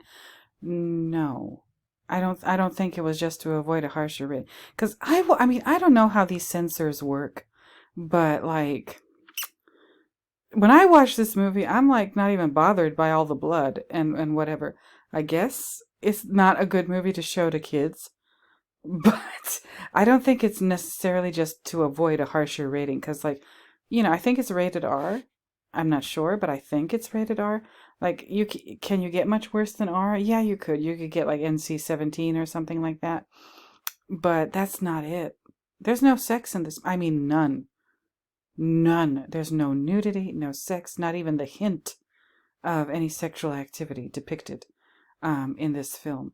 So, Brianna, I'll show you why I think the changes between color and black and white film um, with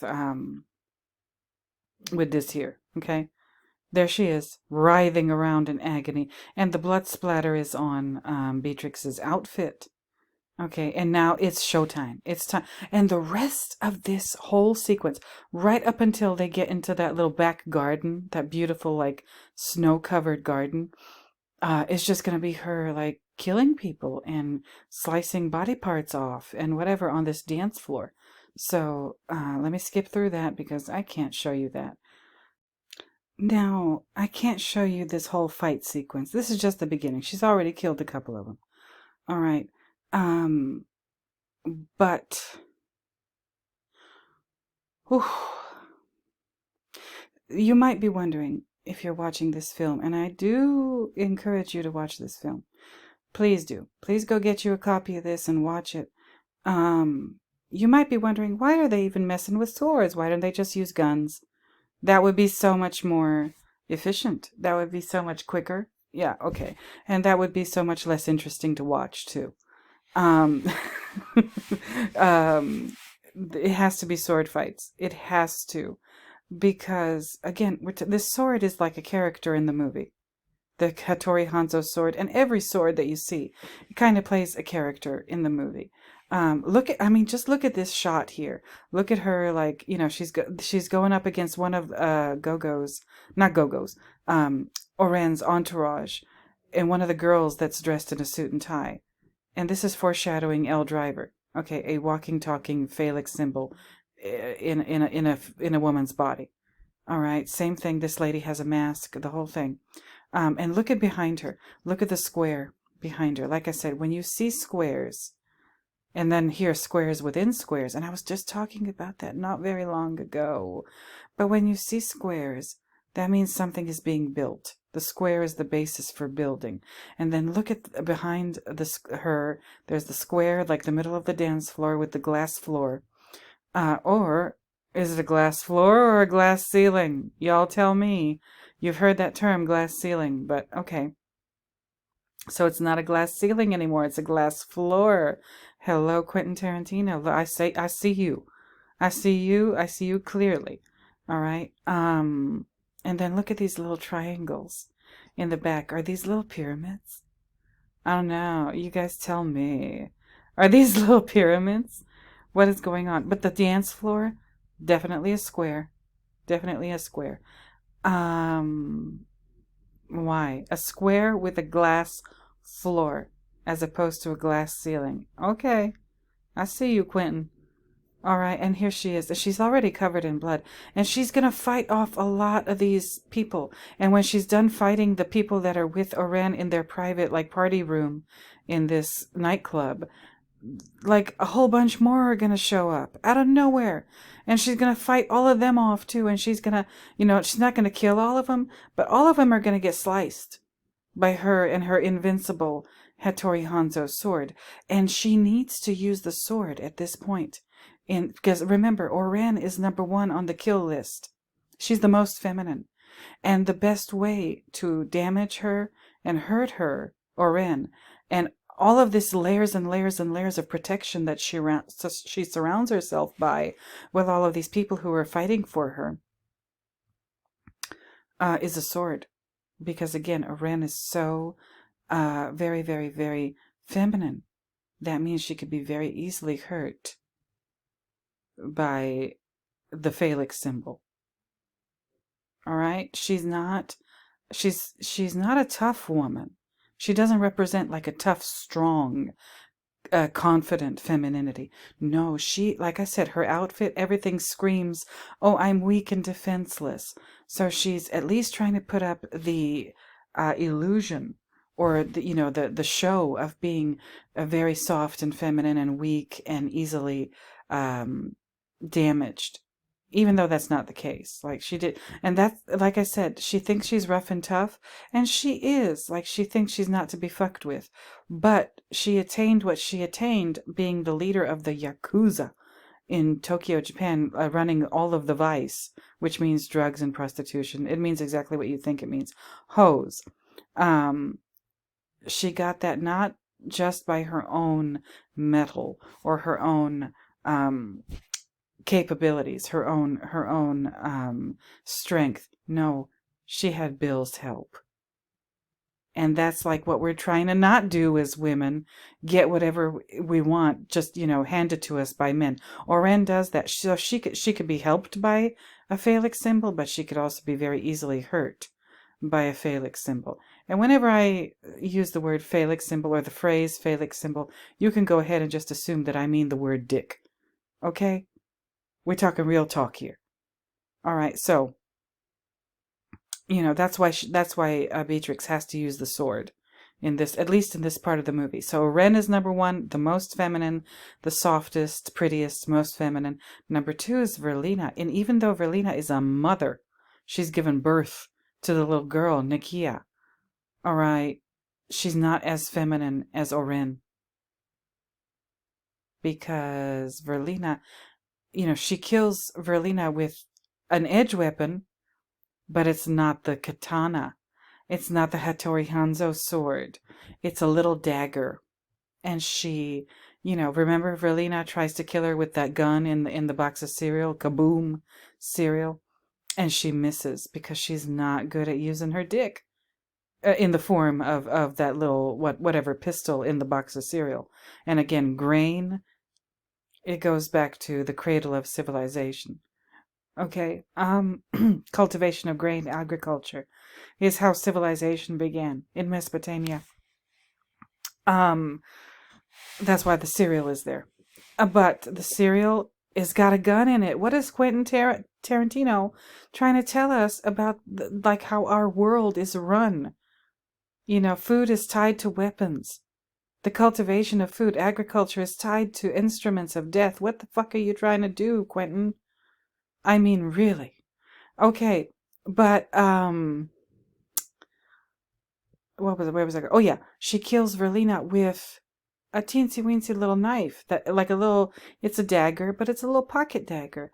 And Beatrix has very good aim. She gets her right in the heart. So she needs a phallic symbol to kill Verlina too, because she's also feminine. But she doesn't need a phallic symbol as big and as sharp as the Hattori Hanzo sword. Okay? Like I said, whenever I say phallic symbol, you know what I really mean. Then we get to Bud. All right? That's in volume 2. But when we get to Bud, she can't, like, we'll get to it, but she can't even try to use the phallic symbol to harm Bud. No. It becomes useless at that point. But we'll talk about that when we get there. Okay. Let me fast forward through this. Hold on. I want to talk about the Gogo character for a second. Okay, she's killed all these people that were with her in the party room upstairs. And now here comes Gogo with her fucking mace, or whatever this ball is at the end of it. Oh, damn it, Quentin. A ball and chain. Okay, that's her weapon that she's going to use to try and kill Beatrix. Now, Beatrix says to her, look, I know you think you need to protect your mistress at all costs, but I'm begging you, stop. Don't go through with this. And Gogo makes fun of her, and she does that little schoolgirl giggle. And again, that's a very, very feminine sort of gesture.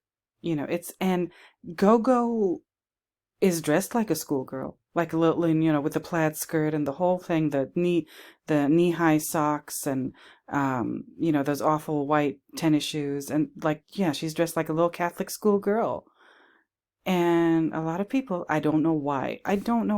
You might try to explain it to me in the comments. Go ahead, educate me, because I don't know why people find that outfit sexy. I don't see it. Personally, I do not. I never went to a Catholic school. I was raised Catholic, yes, but I never went to a Catholic school. I don't understand why the Catholic school uniform for girls is considered sexy. First of all, it's girls, so that's sick. But second, strippers and porno and whatever, the Catholic school trope, the Catholic schoolgirl trope. I don't get it. I don't see the sexiness. I don't see what's alluring about that. But obviously a lot of people do. So whatevs. And Gogo is wearing that uniform. She's not wearing a suit like the other ones. She's not wearing the Star Trek villain outfit like Sophie. No, she's wearing the Catholic schoolgirl uniform. And she's Japanese. I know they have private schools in Japan, but what she's wearing seems to me, at least, to be just quintessentially Catholic schoolgirl in a Western country. And she does the giggle, and she does the cute little teensy weensy little voice and whatever. And these are all, again, physical manifestations and symbols of femininity, but a very particular kind of femininity, a completely defenseless, easily destroyed kind of femininity. And when she giggles, her whole outfit and her whole demeanor based on this Catholic schoolgirl thing is done and presented with really heavy, thickly applied amounts of contempt.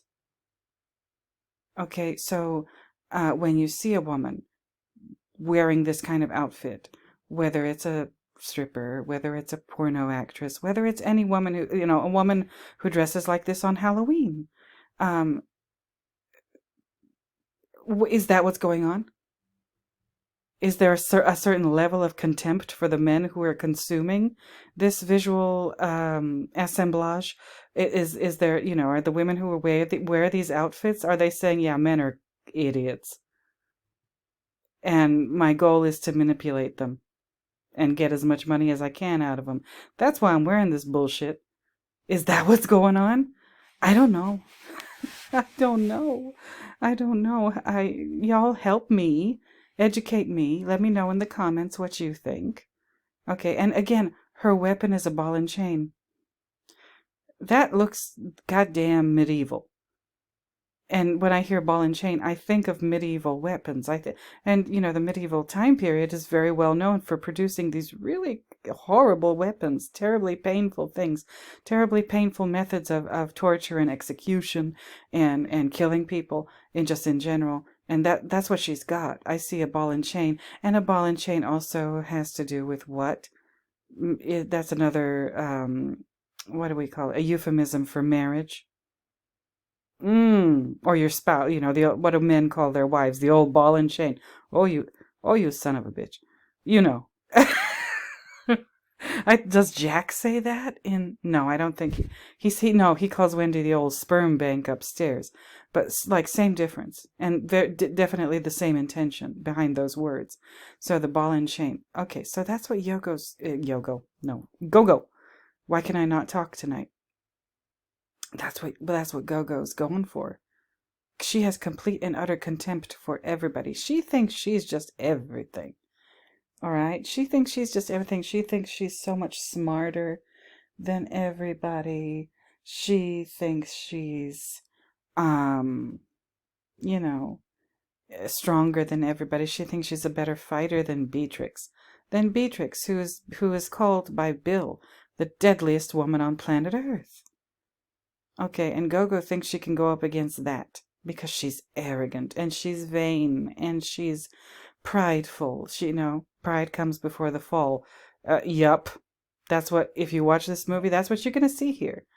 You're going to see Gogo look like she's getting the upper hand, but she doesn't, like I said a minute ago, she doesn't look up because Beatrix is somehow attached herself to the ceiling. She doesn't look up because she never thinks that in that way. She's not concerned with higher ideals. She's not concerned with cultivating her intellect or her mind. She's concerned with worldly things. Okay? And this what we're about to see here in this fight scene between Beatrix and Gogo, that's no exception. This dumb girl, this dumb, violent girl, that's all she cares about. Money, power, and the benefits that those things bring. And if she needs to pretend to be a dumb, sexy schoolgirl to do that, so be it. She needs to feign innocence. She needs to feign helplessness in order to achieve her rotten, horrible, deadly ends. So be it. And we're talking, Brianna, thank you for using the term toxic masculinity, actually. Because what we're looking at with Gogo, that's toxic femininity. Everything has its opposite. We live in a binary world, don't we? So if there's toxic masculinity, and there is toxic masculinity, but we can't label every man that way. Not all men are horrible. No, they're just not. But there is, if there is toxic masculinity, there is also such a thing as toxic femininity. And we're looking at her right here. We're looking at her. She's toxic femininity. Oren is toxic femininity. Verlita is toxic femininity. Sophie is toxic femininity.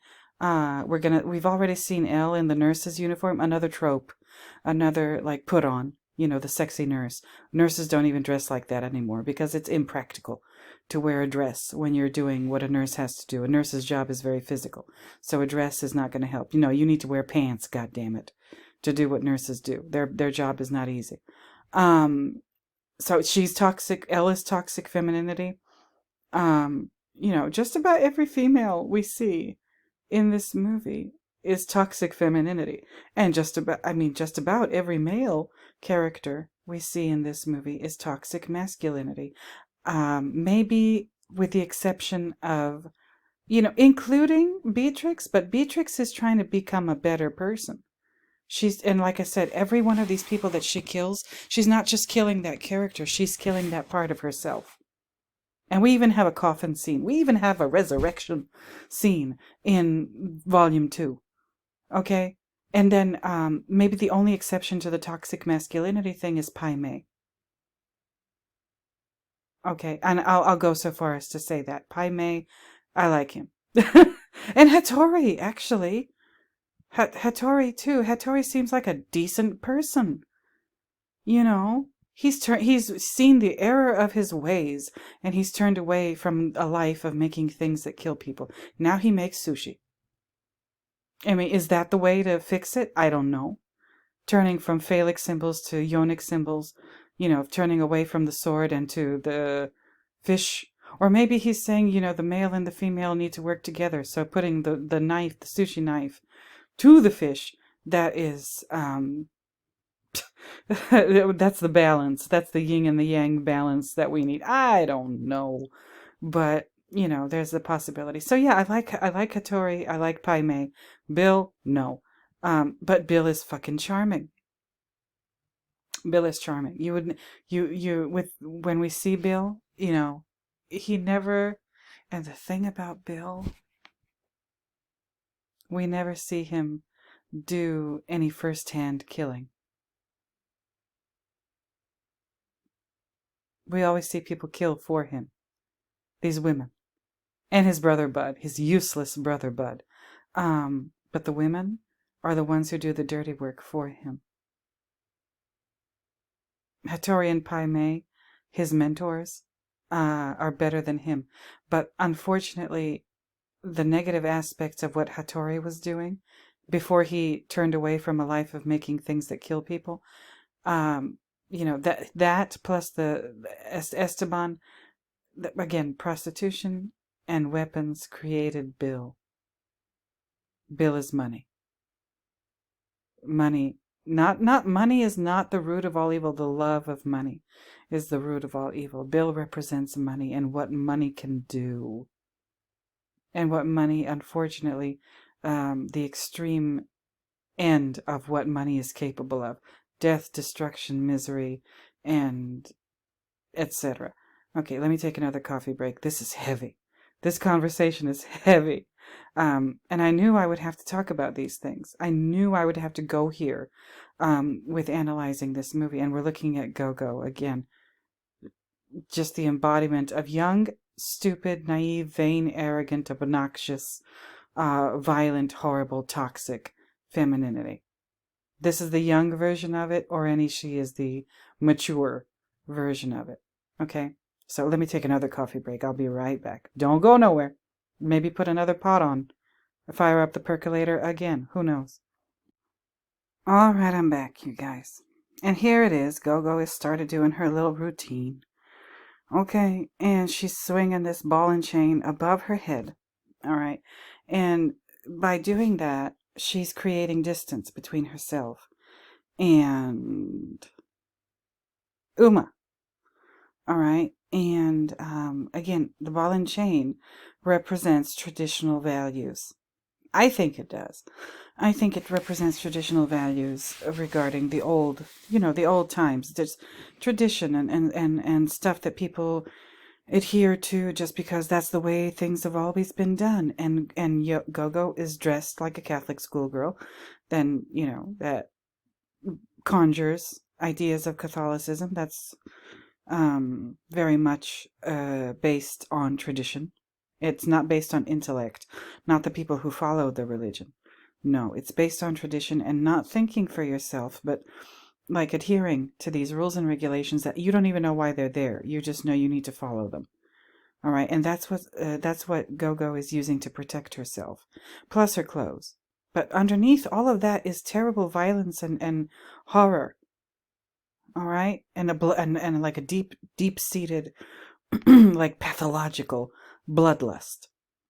Okay, so all right, and as you can see, Uma is backing away from that, and she's using the sword to try to get away from it.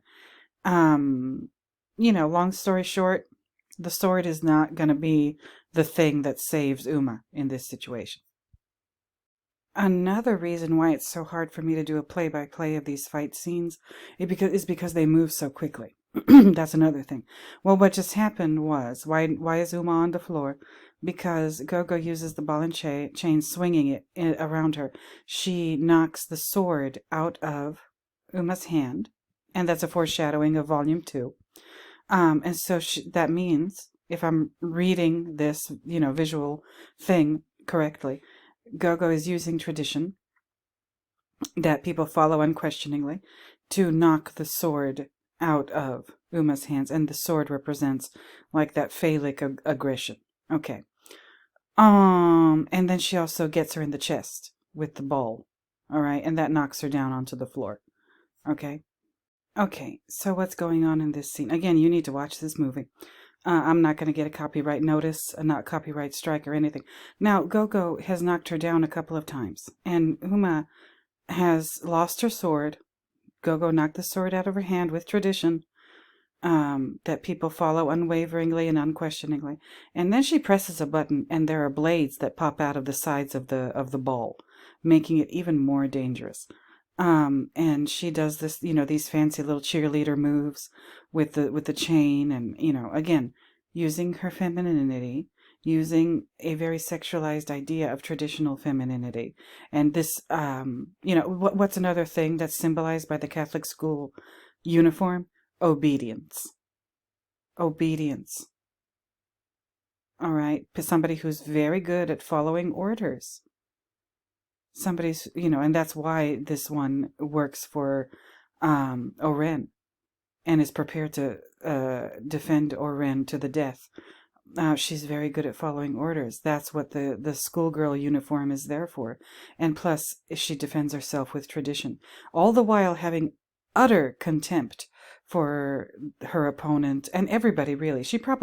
Gogo probably even views Oren with contempt and thinks that it really should be her that's the head of the Yakuza, even though she's done more or less nothing to get that kind of status. But Gogo, she's arrogant. She's arrogant. She's full of herself. She looks at everybody else with contempt, and she's protected by that ball and chain tradition, people adhering to rules and regulations without even questioning why. And now the ball and chain has blades sticking out of it. And the schoolgirl uniform, obedience. So she believes if she's obedient and she follows all the rules, that makes her better than everybody. All right. So she got her a couple times, and the blades of the ball sliced through Uma's outfit and like cuts her shoulder. Okay. And again, Uma is swordless at this point. Now, as you can see, Gogo throws the ball at her. The ball sticks in this column or pillar or whatever you want to call it behind her, and it wraps around her neck. All right. So tradition is choking her. Tradition and adherence to rules and regulations, excuse me, unwaveringly and unquestioningly, and obedience to those rules and regulations. You don't even know what they are or why they're there, but you're obedient to them. This is choking the life out of somebody like Uma's character in this movie. All right? This is, and how, when you're watching these fight scenes, it's not really about the fight scene.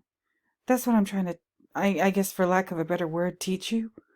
It's not about the fight scene. It's not about the blood. It's not about people getting sliced and diced. And no, it's the symbolism. It's the story that's being told beneath what you're seeing like on the surface visually. All of, like I said, her schoolgirl uniform, that's what it represents. Obedience and adherence to traditional bullshit and rules and regulations and laws, whether they're religious or otherwise. And you don't even know why you're doing it.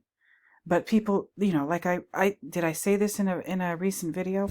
But people say, like, the valedictorian, you think that person's going to go very far in life. They usually don't. They usually just become servants to the system. The system that's like got his foot on all of our necks. That valedictorian, because they don't do great things.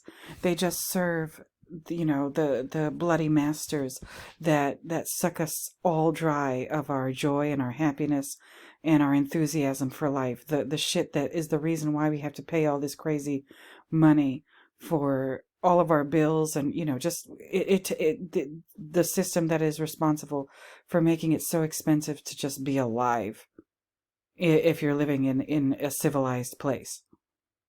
That's what the valedictorian ends up serving.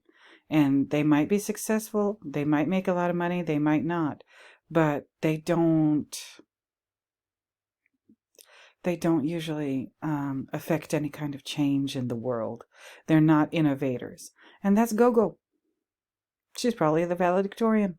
She's very good at following rules. So whenever I hear somebody like, oh, so-and-so is a valedictorian, so-and-so is a salutatorian, so-and-so graduated with honors, so-and-so is on the dean's list. And when people say that, I hear, what I hear, okay, good at following orders, good at following orders, good at following orders. That's what I hear. I don't know about y'all. And this has got, it's got a chokehold on Uma's character. Now, let me pause again. Again, I'm not going to get a copyright strike. Nope. Okay, you guys, so the fight's over. And again, Gogo had her in a chokehold with that ball and chain. Again, represents tradition and following orders. And she was, you could hear the bones in Uma's neck crunching from the chain being wrapped around it. And Uma, or Beatrix, or whatever you want to call her, she thought quickly, and she grabbed a piece of wood. Again, wood in this movie. It means, it's another phallic symbol, but I guess it's not maybe as deadly as the edge weapon, the sword. So she's got the chain around her neck, And she thinks quickly, sees a piece of wood from one of the broken tables, one of the legs of the table. Okay, not the table itself, but one of the legs of the table with nails sticking out of it. And she reaches her foot out, grabs, uses her foot to get the piece of wood with the nails sticking out of it into her hand. And with her free hand, she first puts the nails through Gogo's foot to, I guess, hurt her and stun her. And then when she's not looking, drives the nails sticking out of this piece of wood into her head. And killing her that way. Okay? Listen. I told you, we're looking at this symbolically. This is meant to be read visually. So what does that mean? How did she kill tradition and unwavering acceptance of tradition and blindly following rules and regulations by getting her, injuring her brain, putting nails through her head, her thinking apparatus, because these rules and regulations, like I've been saying, have nothing to do with free thought, have nothing to do with intelligence and using your mind in an innovative, new kind of way. No, adherence to tradition and rules and regulations is the exact opposite of thinking or creative thinking or critical thinking. It discourages thinking of all kinds. And the Beatrix character is different. She has to think. In order to defeat all of these villains, she has to think creatively and critically. And she has to be very aware of her environment. And the sword has been knocked out of her hand. Again, this is a foreshadowing of what's to come in Volume 2. And in order to defeat tradition and traditional values that do not serve anybody. They only serve the people who kind of give them to us to follow. It doesn't serve us. It serves the people who control those rules and regulations, and that is represented by a person like Gogo. All right, and that the only way to do that is to get them right in the brain, to literally brain them, and destroy the philosophy, the thinking, the ideas that are behind those rules and regulations that don't serve anybody but the people in the ivory towers. Okay? That's how you kill that evil of society. Thinking. Not just thinking. Creative thinking, critical thinking, quick thinking, thinking on your feet, knowing your opponent, and even when you're in a chokehold, even when these people got you by the throat, you gotta think. You gotta use your brain in new and different ways if you're gonna defeat them and transcend this evil. You gotta do it. And that's what we just saw here. Okay, and she's crying. She put the nails through her brain, and she's crying tears of blood. I told you, Catholic schoolgirl. Who else cries tears of blood? The Virgin Mary. And those statues that allegedly miraculously produce these rivulets of blood coming from the eyes. I believe those are all hoaxes, but that's just me. That's just me. But those tears of blood are there for a reason. I told you, Catholic schoolgirl uniform. What do we say about the Virgin Mary? Who's her great great great great great great great great grandmother? Inanna. Okay. That's why those tears of blood are there. Gogo, you're done. Okay, let me keep it moving. Hold on. This is gonna be a long ass video. Shit. Okay. At this point, she just killed Gogo, and you, the viewer, are led to believe, okay, now she's gonna have her showdown with Oren. Oh no. Oh no. You can't hear it because I can't show you.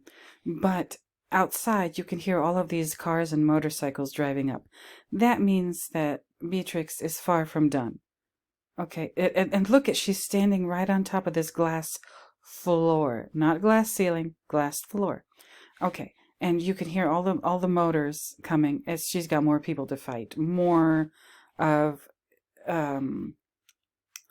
Oren's subordinates to fight. It's gonna get messy. So Oren is a coward. Okay, she's a good fighter. I mean, she's not a good fighter, really. She's a good assassin. There's two different things. She's good at killing people from far, far away. And we saw that in the Origin of Oren chapter. She's good at killing that head of state from some country in South America. She's good at killing him from far, far away. She's got great aim. And she's perched on top of this tall building. That in itself is symbolic of how she is what she's good at and why she's good at it. She uses her beauty, her femininity, her feminine wiles to ascend to a very high place, like her perch when she was killing in the animation, when she was killing that South American head of state. But she doesn't get close to her target. She doesn't get close to her victim. She kills from far away. Okay. So and she protects herself with layers and layers and layers of subordinates. All right. So Beatrix just got done killing all of these subordinates. And she thinks she's done. No, there's more. No, there's more. So in order to get to her, you have to cut through a whole bunch of red tape. That she can also, the Oren character can also be symbolic of just bureaucracy. Bureaucracy and how long it takes to get shit done when you have to call this, that, and the other office and deal with all the rules and regulations. Again, the Yakuza or any like crime organization, the Yakuza, the Mafia, the whatever, like a cartel or whatever. These are business organizations. We think of them as just criminal, like wanton criminality. No. These things are organizations, and they have a very serious and rigid structure and hierarchy, just like everything else in life, whether it's a Fortune 500 company, whether it's a school, whether it's a church, whether it's, any of these organizations that involve people. And, there's somebody at the very top, and then there's everybody beneath that person. Criminal organizations are no different. Military, same thing. There's different ranks, and same thing with criminals. In this situation, Oren is the very top of this criminal organization that is depicted in this movie. So that means it's not going to be easy to get to her. Like when you want to talk to somebody, you call a company regarding whatever. You can't just talk to the manager. No, you got to talk to like the subordinates, and you're never going to talk to the head of the company. You're never going to talk to the head of the whatever organization, whatever company you're dealing with. You're going to talk to all of their employees, their subordinates. And this is bureaucracy. We are seeing it. We are seeing it depicted symbolically in this part of this movie. Okay, let me pause and get through all of this. Oh my God, this is taking much longer than I thought. Okay, you guys, they're here. All right, they're here. The bureaucracy is here. All right. She just took out like her closest people, but there's all these other people that she needs to get through. And Oren just said, "You didn't think it was going to be that easy, did you?" And Beatrix says, "Yeah, I kind of did. For a second there, I kind of did." And then Oren says to her, "Silly rabbit." And then they both say tricks are for kids. So tricks are for kids. Silly rabbit, tricks are for kids. That's the cereal. Remember that cereal? Tricks. And that's the second half of her real name, Beatrix. All right, but tricks are for kids. She calls her silly rabbit. Again, that cereal. There, we saw the Kaboom cereal. Now they're referencing the tricks. Remember back in the 80s, you guys? Tricks are for kids. Tricks. We all ate it. We all ate that cereal. It was terrible for you, like all that sugar. But tricks are for kids. Tricks are for kids. So that's an insult. Oren is insulting her, saying, you're not gonna win because you're playing on the level of a child, and I'm Oren she. I'm the head of the Yakuza. I've achieved so much. And again, she doesn't seem like somebody who's willing to acknowledge that she had a lot of help getting to where she got. No. But, she's trying to disparage Beatrix. Tricks are for kids. She's saying that you're just a child compared to me. What's wrong with that? First of all, tricks, tricks, tricks, silly rabbit tricks. Thinking like a child. Children see things clearly. Children are not yet poisoned by these idiotic ceremonies and rituals that we go through as grown-ups. Whether it's school, whether it's work, whether it's social things, your friends that maybe aren't really your friends, but we just pretend, don't we? Because we're grown-ups and that's what we do. Children don't do that. Children, if they don't like you, they just tell you to your face in many cases.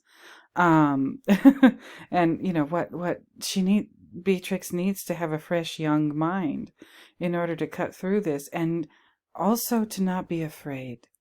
Children don't have fear like grown-ups do. But here she is surrounded by these faceless bureaucrats.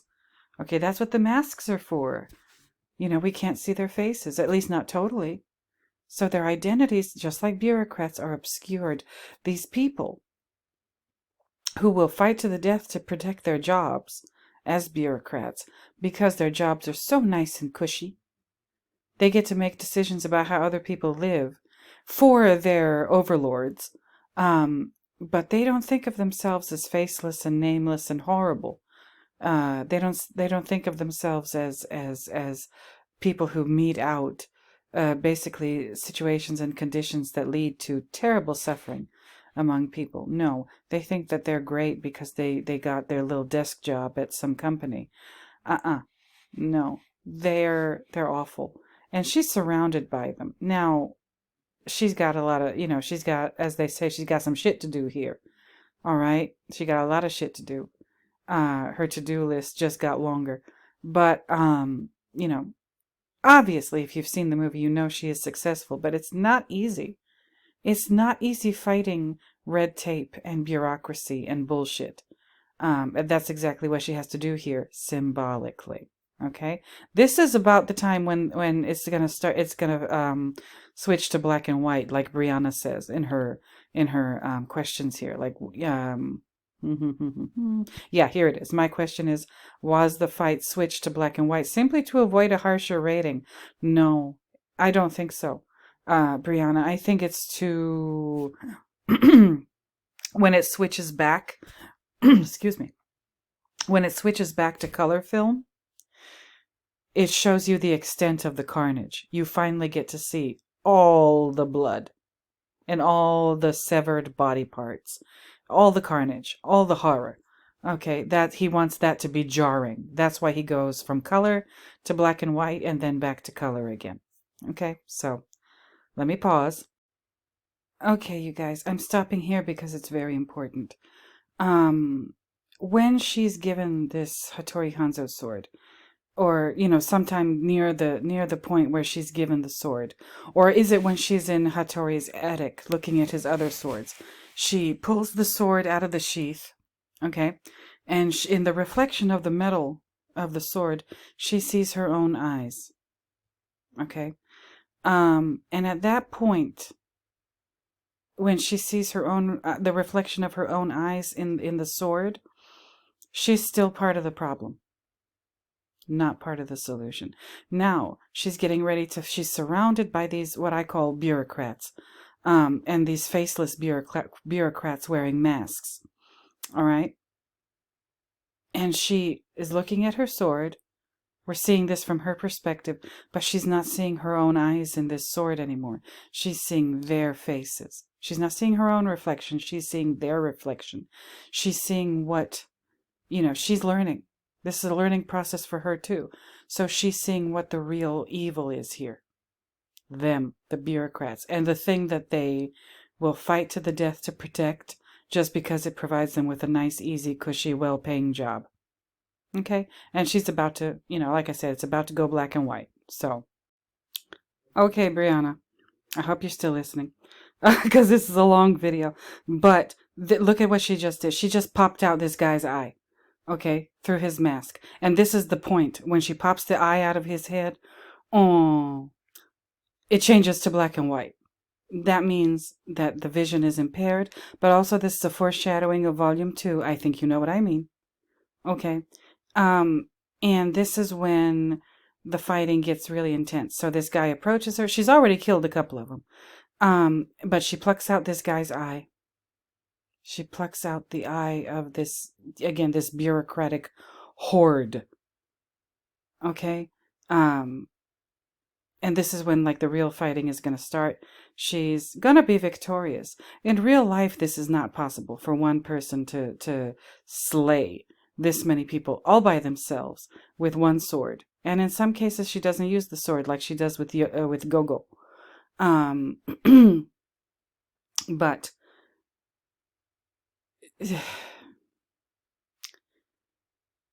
we're about to see why it has to be black and white. I will show you like bits and pieces of it. So hold on. Okay, you guys, hold on 1 second.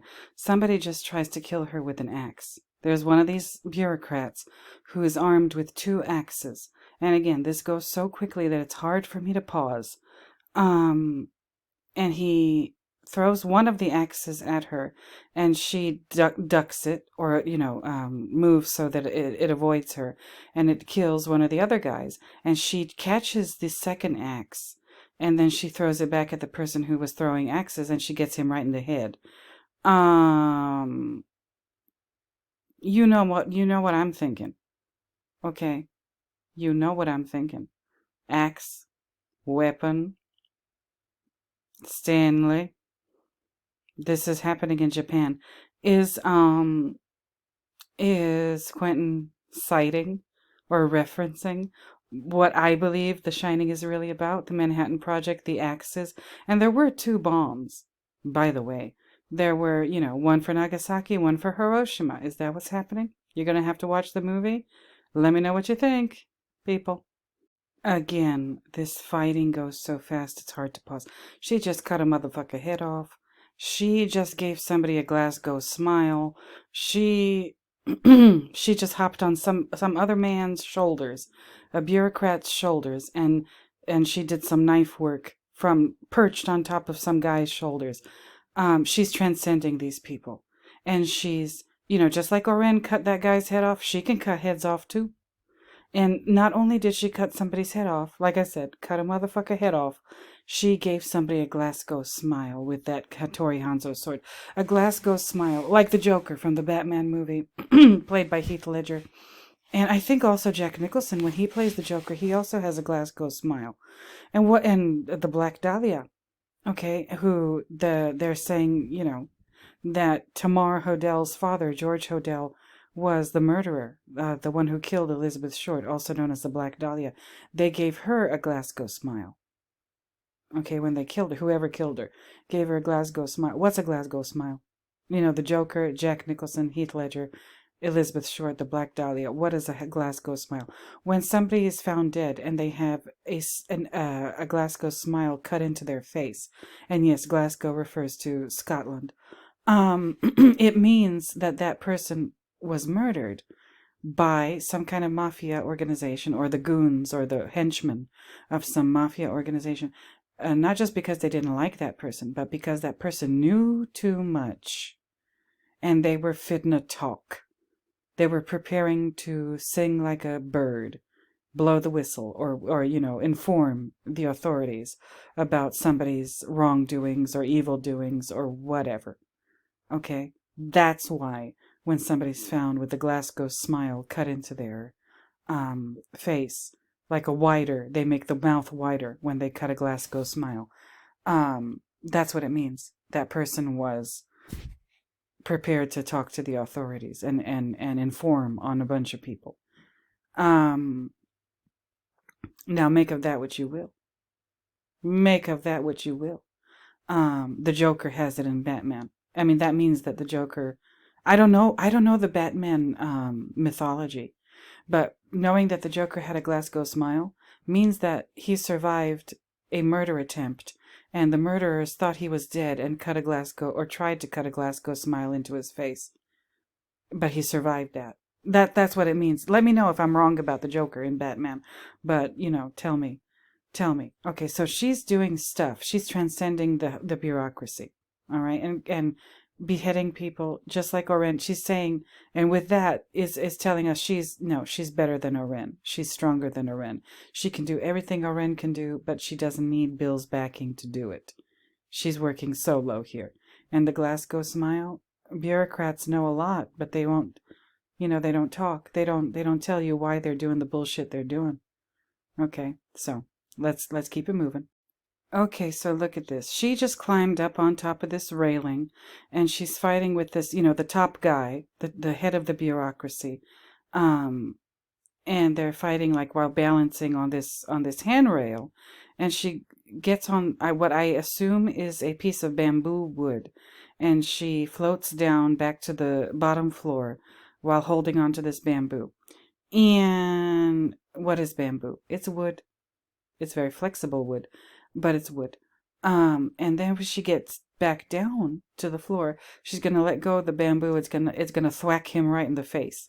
So again, wood is a phallic symbol in this movie, along with the sword and any blade that you see. Any blade, including a razor blade. We're gonna see a razor blade in volume 2. But every edge weapon, whether it's a katana or a dagger or a kitchen knife or the sushi knife that Hattori uses, or that's a phallic symbol. And any wood that you see whatsoever in this movie is a phallic symbol. All of it. All right. Every time you see wood in this movie, that's a version of a phallic symbol. Okay. Okay, so she just got him in the head with the bamboo, which, like the bamboo, the wood is bending to her will. Like I told you, I just showed you the shot of her floating down back to the bottom floor while holding onto the bamboo. The bamboo is bending, and she knows how to manipulate that wood. Again, she's using her feminine wiles in a good way. She's making it work for her. She's not forcing anything, but she understands her environment and uses it to her advantage. She doesn't try to make her environment fit her. She works with her environment, including knowing the nature of the wood, such as the bamboo. Okay, let me keep it moving. This is going to be a 3-hour video. My God, what was I thinking? Okay, so in this shot, in this particular scene, she's impaled this guy on her sword, and now she's using him as a weapon. She's using one of the bureaucrats as a weapon. She's moving around in a circle and using him as kind of like Gogo used the ball and chain, but she's using his body, and while it's still impaled on her sword, to kind of move around in this space and get these guys off of her or farther away from her. Which is interesting, right? Like this human being has replaced the ball and chain. Unbelievable, just unbelievable. What he's doing with symbolism in this movie. Okay, and now in this part of this movie, she's grabbed an additional sword, and she's fighting all of these guys off, these bureaucrats off, with 2 swords, not one. And that echoes the 2 pines from the chapel at 2 Pines. I don't know if I mentioned it. I probably did in previous videos about Kill Bill. In that part of Texas where the chapel is, there are no pine trees. It's all Joshua trees. Okay? And Gershom, you might want to help me with the Joshua thing. But there's no pines though. But there's 2 of them. In the title, in the name of the place, it's Chapel at 2 Pines, but there are no pine trees there. Now we have 2 swords. And again, like I said, wood is a phallic symbol, swords are phallic symbols in this movie. Now, and the song that's playing during this scene is like Nobody Can Do It Like I Do It. And she's fighting off all of these people. And I think this goes back to one of Brianna's questions. Beatrix's fighting style changes from more aggressive, brutal, barbaric, masculine with the Crazy 88s, as opposed to her final showdown with Oren. Now, listen to this. This is what. Oh, there it is. Okay. She's fighting, and she's on the floor, by the way, and she's doing the splits. Like I said, women are not known for having very strong upper bodies. Our strength is all from the waist down. So she's doing splits after splits after splits in this sequence, and moving with the two knives, and she's on the floor. Is this more brutal and masculine, or are you taking advantage of the fact that her lower body, as opposed to a man's lower body, is so flexible that she can just do the splits over and over again, and it won't hurt her the way it would hurt a man's body down there? And I'm not talking about just the private parts. I'm talking about like the tendons or whatever in the thighs and the hips. Um that's very feminine. That's very feminine. She's very in control of her lower body. Okay? And she's doing it again. Look at this. Not on the glass ceiling, the glass floor. All right? So that's the answer to your question, Brianna. It is barbaric. It's terrible, but it's not masculine. It can't be more feminine than what we're seeing. She's using her brain, and she's taking advantage of what she has around her. She understands her environment. She's not trying to bend her environment to her will. She's using the environment as it is to her advantage. And she's using her own body and its natural gifts to her advantage. Like, being very flexible from the waist down. Okay? And again, nobody can do it like I do it. Nobody can do this like a woman can do this. Use her lower body in such a creative way. Okay? Okay, we focus on her eyes. Remember, the eyes, when she plucked the guy's eye out, it switched from color to black and white. Now, we're looking at her eyes, both of them, and it switched from black and white back to color. Okay? Make note of that.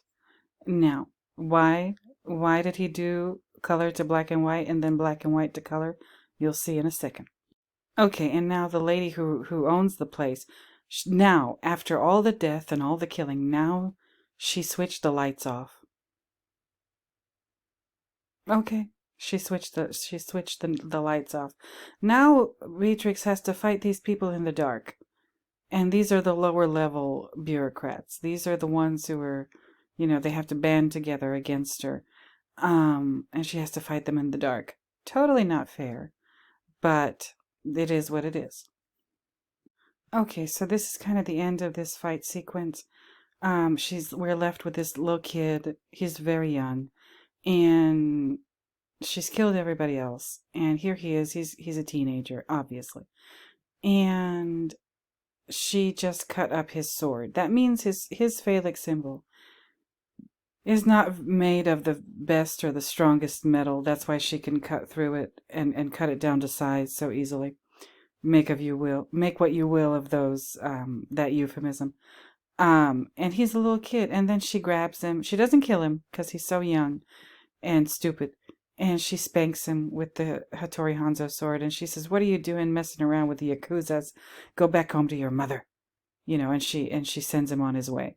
But again, we still want to see why we changed from black and white to color. You'll see in a minute.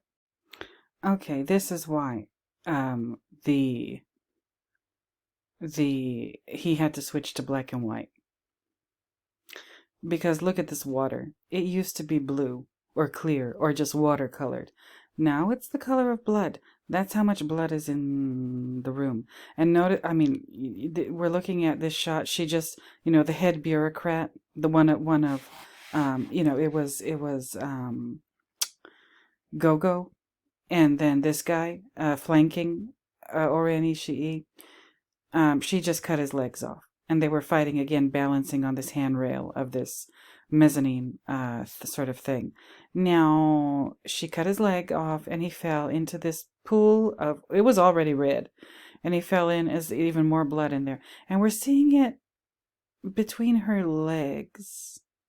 So you're gonna have to forgive me for just assuming that this is supposed to remind you of menstrual blood and the pain that women go through just being female. Again, this is a movie for women, and he's very tastefully bringing up the the subject of menstruation and menstrual blood in this way. They say that women have it easy. You've never had cramps. People who say that have never had cramps. There was a video of a lady in the army, and they had to go through this training where they get tased. And there's this lady, like the men, allegedly, they roll around on the floor and carry on. And this lady, not a big lady, just a normal sized woman, they tase her and she hardly moves. And she says, "Oh gosh, that was tough." And and the comments under that video are, she's handling that very well, because that's, however painful the tasing is still not as painful as her PMS. So this is, again, this is her left leg, this is her right leg, and this is either childbirth or menstrual cramps and menstrual blood, I think. Okay, now you see a better view. Now you see a better view of the dance floor and everything. Look at all the blood. That's why it had to be in black and white. That's why it had to be in black and white. Okay? This is terrible. Look at how many people she had to kill. Look at how many subordinates she had to cut through to get to Oren Ishii. And this is the point in the movie where she says, "Okay, you guys, any of you who are alive and what's left of you, go on home and, remember this day for the rest of your life. And, you can go home if you're alive, but your limbs that I cut off, they belong to me. They belong to me." And she says, "Everybody but you, Sophie." And, Sophie is still over there. There she is. And, by the way, we started this at like 58 minutes in, and now we're at 1 hour 29. So in about half an hour, she killed all these people. She's pretty good, isn't she? And again, not glass ceiling, glass floor. Okay, now she's going to go have her showdown with Oren. All right. Okay, so here it is, the big showdown. And it's in this extremely serene, snow-covered garden in the back of this club in Japan. It's absolutely beautiful, absolutely very calm and relaxing. And this place is cultivated. Okay, this is not what nature really looks like. This is this very kind of cultivated, manicured, controlled idea of nature, and bending nature to your will and making it look beautiful by human standards, not untamed wild nature. No, this is nature as a result of being handled by bureaucrats and, the kind of people that Oren and Bill represent in this movie. This is their idea of nature. That's the eternal struggle, man against nature. And nature is more or less since day one, since the beginning of civilization, has been seen as something that needs to be tamed and bent to not just human will, but the people who are in charge, those humans, their will. And that's what this gorgeous, serene, lovely, perfectly, balanced garden represents. It's covered in snow. It's covered in snow. I didn't know it was that cold. It didn't look that cold when she was on her way to the House of Blue Leaves on the motorcycle. I didn't see any snow, but this place is covered in snow. Is that a euphemism for cocaine? And again, Oren is in charge of all vice in the city of Tokyo. Well, that would include drugs now, wouldn't it? This snow seems to have come out of nowhere. Everything is covered in snow. So this woman and Bill and people like her, they run drugs. They run drugs and prostitutes. And all of this desire to bend nature to the human will. that's what is always alongside some kind of horrible criminal activity. And even if it's not like criminal activity, like running drugs or human trafficking or whatever, there's war. There's ridiculous laws that have no point other than to make people subservient and obedient. Um, that's what this snow represents. It's not like snow. It's not, frozen water falling from the sky. No, it's like Coke. All right. That's what I believe. That's my opinion. Okay. Now at this part of the thing, Oren is saying, "Oh, that's a very impressive instrument," meaning her sword. Um, and she said, "Where'd you get it?" And she says, Beatrix says, "Okinawa." Oh, and she probably asked her where in Okinawa, and she's like, "It's a Hattori Hanzo sword." And then she's speaking Japanese at this point, and she's insulting her and saying, that's not a Hattori Hanzo sword. You're lying. You're lying. That's not a Hattori Hanzo sword. I don't believe you. And then she flashes the lion on the blade.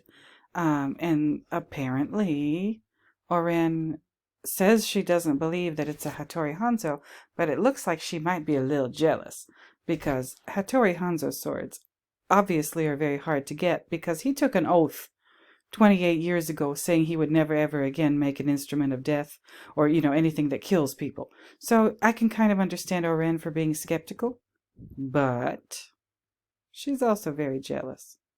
She wishes she had one of those. She doesn't. She can't.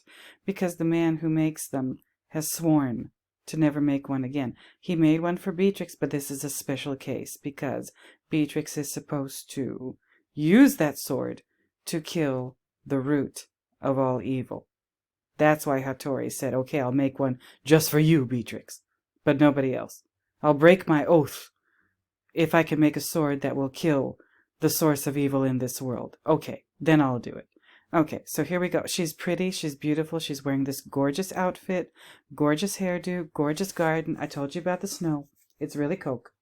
And she's very insulting towards Beatrix. That's her, she's trying to demoralize her by being insulting. And that's what, unfortunately, a lot of women do. They can't be like men, especially very, very feminine women. So they use their words as weapons. And it's what's called throwing shade. Okay? That's what she's doing here. She's throwing shade and or just flat out insulting her. Which is a cowardly thing to do. Again, this woman has been, yeah, she is tough, she is capable, but she wouldn't be where she is without Bill. Dollar Bill. Okay? So let's keep it moving. And just look at Uma Thurman in this shot. She's a great beauty. Let's just face it. But she's covered in blood here. Her clothes are covered in blood. There's blood on her neck, her chest, her forehead, everywhere blood. So she had to work hard. She had to work very, very hard. As opposed to the contrast between her and Oren. Oren, that white outfit is spotless. Nothing on it. Okay, and she's surrounded by all of this whiteness in the form of snow that seems to have just come out of nowhere. Again, it's Coke. And this shot of Uma is just perfect. Her hair, oh my God, her hair. Maybe I should cut my hair like this. This is perfect. Anyway, let's keep it moving. Okay, so at this point, the fight is about to begin. Oren is taking off her sandals, which means that she needs a little more stability. These shoes, she's not going to be able to balance herself very well on these shoes. If she's going to fight somebody who's as good as Beatrix. No, absolutely not. So yeah, she's preparing to fight. Like, that's what women do. We take off our shoes to fight. Because those shoes that we wear make us unstable. Okay, again, I couldn't show it to you because it happened so damn quickly. But Oren is not fighting with just her sword that doesn't have a handguard on it, which I've read is like the royal style of katana with no handguard. But she's fighting with the sword and the sheath of the sword. So she's got the sword in one hand in her right hand, and she's got the sheath of the sword in her left hand. And Beatrix, at this point, with her sword, Beatrix slices Oren's sheath in half. Okay? So her sheath is added protection. The sword is meant to cut, the sheath is meant to protect. And Beatrix just like cuts right through that sheath, or the scabbard of the sword. Okay, so listen to me carefully. If the if the sword is the phallic symbol and it represents the male body part, the sheath represents the female body part. And that is, Oren has based her whole life around manipulating people using the female body part, the sheath, the scabbard. Beatrix just cut it in half. She said, no, you can't do that with me. Okay, so there's that. All right. Okay, at this point in the fight, Oren has struck a blow. She's got, you can see the slash on Beatrix's back. She's cut through her clothes. She's cut a line in her back. It looks very painful. And again, she threw the sheath away. She realized it's useless now that it's cut in half. Okay, so basically Beatrix has deleted Oren's femininity and the way she uses her femininity to manipulate people and the world around her to get what she wants. Now she's left only with the sword. Again, it's the royal style katana with no handguard. I don't know why a royal style katana has no handguard. Maybe because the royals aren't meant to really use them. You know, like they're not, a royal isn't going to go into war and fight like a warrior. That katana is just for looks. I don't know. It's not really, going to be used in a practical way. And this woman views herself as royalty, views herself as somebody who shouldn't have to lift a finger to get whatever it is that she wants out of life. Again, she became the head of Vice and the head of the Yakuza in Tokyo, not necessarily because of all of her own work. She wouldn't have been able to do it without Bill. All right? Again, that's the ugly side of femininity. That's why the rest of us women are judged very harshly, because even if you have so much as just a basic ass job, people just assume you slept with somebody. I'm not going to get into detail, but I know how that feels, and it's not. It hurts, especially when it's not true. You didn't sleep with anybody, but people just assume you did because you're female. And that is some disgusting shit. Ugh.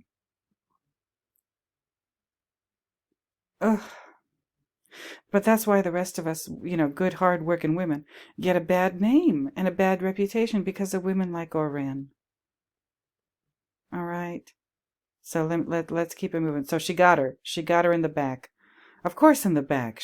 Not the front. Again, that's cowardly. Got her in the back, right? No. She waited till her back was turned to strike her. That is some cowardly shit. Okay, at this point in the fight, Uma falls to the floor, and she, that cut in her back seems to have really injured her. And Oren says, "Oh, silly Caucasian girl likes to play with samurai swords. You can't fight like a samurai, but maybe at least you can die like a samurai." Now Uma's getting up. All right, so Oren thinks she has the upper hand. So maybe, I always thought when I watched this scene, I always thought it was like Beatrix was really injured and really gravely injured. And right now, watching this again for you guys, doing this for you guys, I'm thinking that maybe Beatrix is doing something that Bill will later call in Volume 2 playing possum. Okay? So possums pretend that they're dead when they feel threatened. Is that what she's doing? So is Beatrix like giving Oren a taste of her own medicine? Pretending to be helpless? Pretending to be injured? Just like Oren seems to do with everything that she, feigned weakness, feigned helplessness, and using that aspect of femininity. A lot of women pretend they're stupid. A lot of women pretend that they're completely helpless. They don't know how to do anything. "Oh, please, could you do this for me?" I'm sorry, that's an ugly side. That's what do we say? Toxic masculinity? Yeah, that's the female version of that, toxic femininity. Pretending you're an idiot just so other people will do shit for you. Pretending that you're weak and useless just so other people will do shit for you and hand you shit in life. Yes, that happens. I'm here to tell you, yes, that happens. It's despicable. I don't do it. The women that I respect in that surround me in my life, they don't do it. But yes, there are plenty of women who do that. I am sorry to say. I'm not going to apologize for them because I'm not one of them.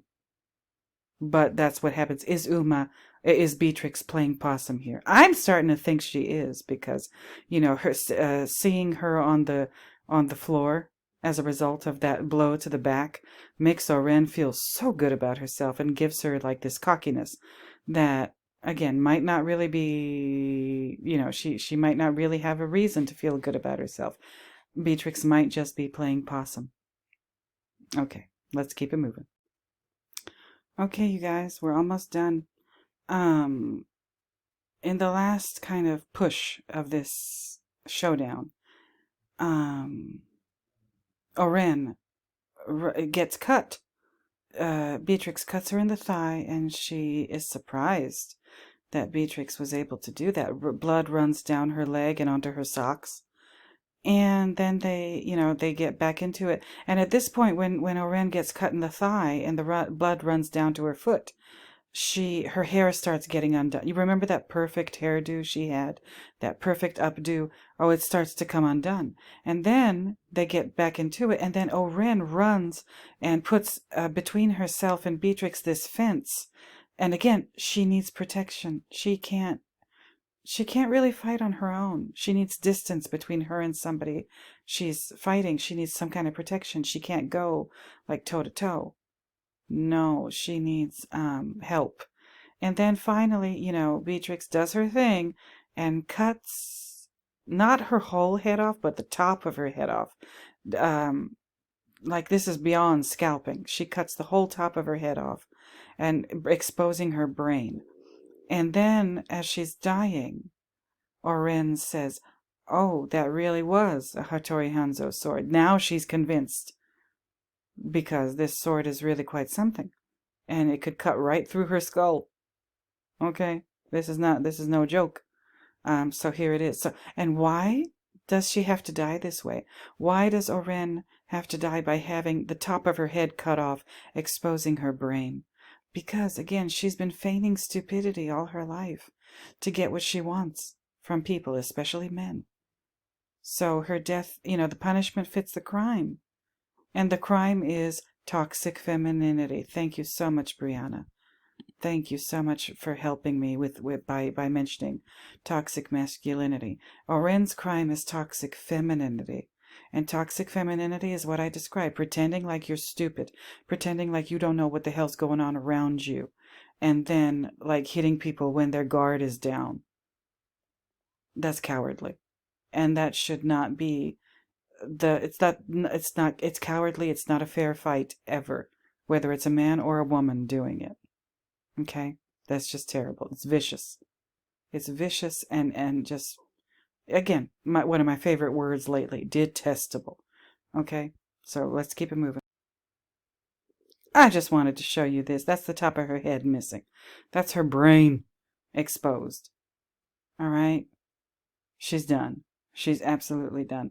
And everything that she worked for in life means nothing right now, because this is how she's dying. She got it all by not playing fair, being vicious, being underhanded, sneaky, deceitful, dirty. The punishment, like I said, the punishment fits the crime. Okay? And she's about to fall down dead. Okay, so Oren's dead. She just fell down. I wanted to show you this. Again, look at all the snow. That's all cocaine. But look at, like, she's just sat down. She's done fighting, at least for now. And look at her posture sitting down. She is modeled, Quentin, I believe, modeled her in this shot after a Greek statue that is called the Seated Boxer. Okay, go ahead and look it up. And the Seated Boxer, he's nude. He's got all these cuts and scrapes on his face, like everything you would expect a boxer to have, especially if he's not wearing any kind of protection when he's boxing. And he just looks absolutely exhausted. Absolutely exhausted. And so does Uma here. She's like that boxer, which is a male figure. It's a famous ancient Greek. I don't know if it's classical or more like towards Hellenistic Greece, but look it up. It's called the seated boxer. And you look at this guy, and you just feel so bad for him. He's been fighting and fighting and fighting, and he is tired. And she's tired too. Look at all the people she had to kill. She's exhausted. And now she's going to fly back to the United States, fly to LAX, get her pussy wagon back, and then drive the pussy wagon to Verlita's house and deal with her. So we're being told this story completely out of sequence. What I wanted to talk about is this last little part, and then I'll let you go. Okay, hold on. Okay, so I'm showing you this. She's back in her motorcycle outfit, and she puts Sophie in the trunk of the car. And she drops Sophie, like literally drops Sophie off at the hospital with her missing arm. And she's at this, we're looking at Uma from Sophie's perspective now. She's in the trunk of the car, and Uma's like, okay, you're going to give me all the information that I want. You're going to answer all my questions, telling me where all the deadly vipers are and everything. And I'm going to let you live for 2 reasons. So I can get information from you, and so that you can tell Bill what happened here tonight. And when he sees your deformed body, he'll know the extent of my mercy. Okay, and I want him to know that I want him to know, and I want him to know that I know that he knows. And I want all of them to know that pretty soon, the deadly vipers, pretty soon they're all going to be as dead as Oren. All right, this is like, ooh, this is good. And Bill comes to the hospital in Japan and talks to Sophie. So she's the carrier of knowledge. Again, Sophie, deadly knowledge. And that's kind of how we end the movie here. Or the volume 1. That's how we end volume 1. And this, I wanted to show you this. This is Sophie's face in this blue light. She is obviously in a hospital. She has a drip connected to her remaining arm. And these are Bill's hands. He's questioning her. Sophie seems scared, and I don't know what she's more scared of, or what she's more upset about, having lost a limb, or is she afraid of what Bill will do to her because she spilled the beans to Beatrix about where everybody is, and she's on her way to find everybody and kill them, including Bill. So is Sophie afraid of Bill at this point, or what? I don't know. He calls her my beautiful Sophie. So, she represents knowledge. Knowledge doesn't fight. Knowledge is used to fight. Just like knowledge was used to create the atomic bomb in the Manhattan Project. So that's it, you guys. That's what concludes volume 2. No. This concludes volume 1. Okay, I've taken up way too much of your time. This is going to be a 3-hour freaking video.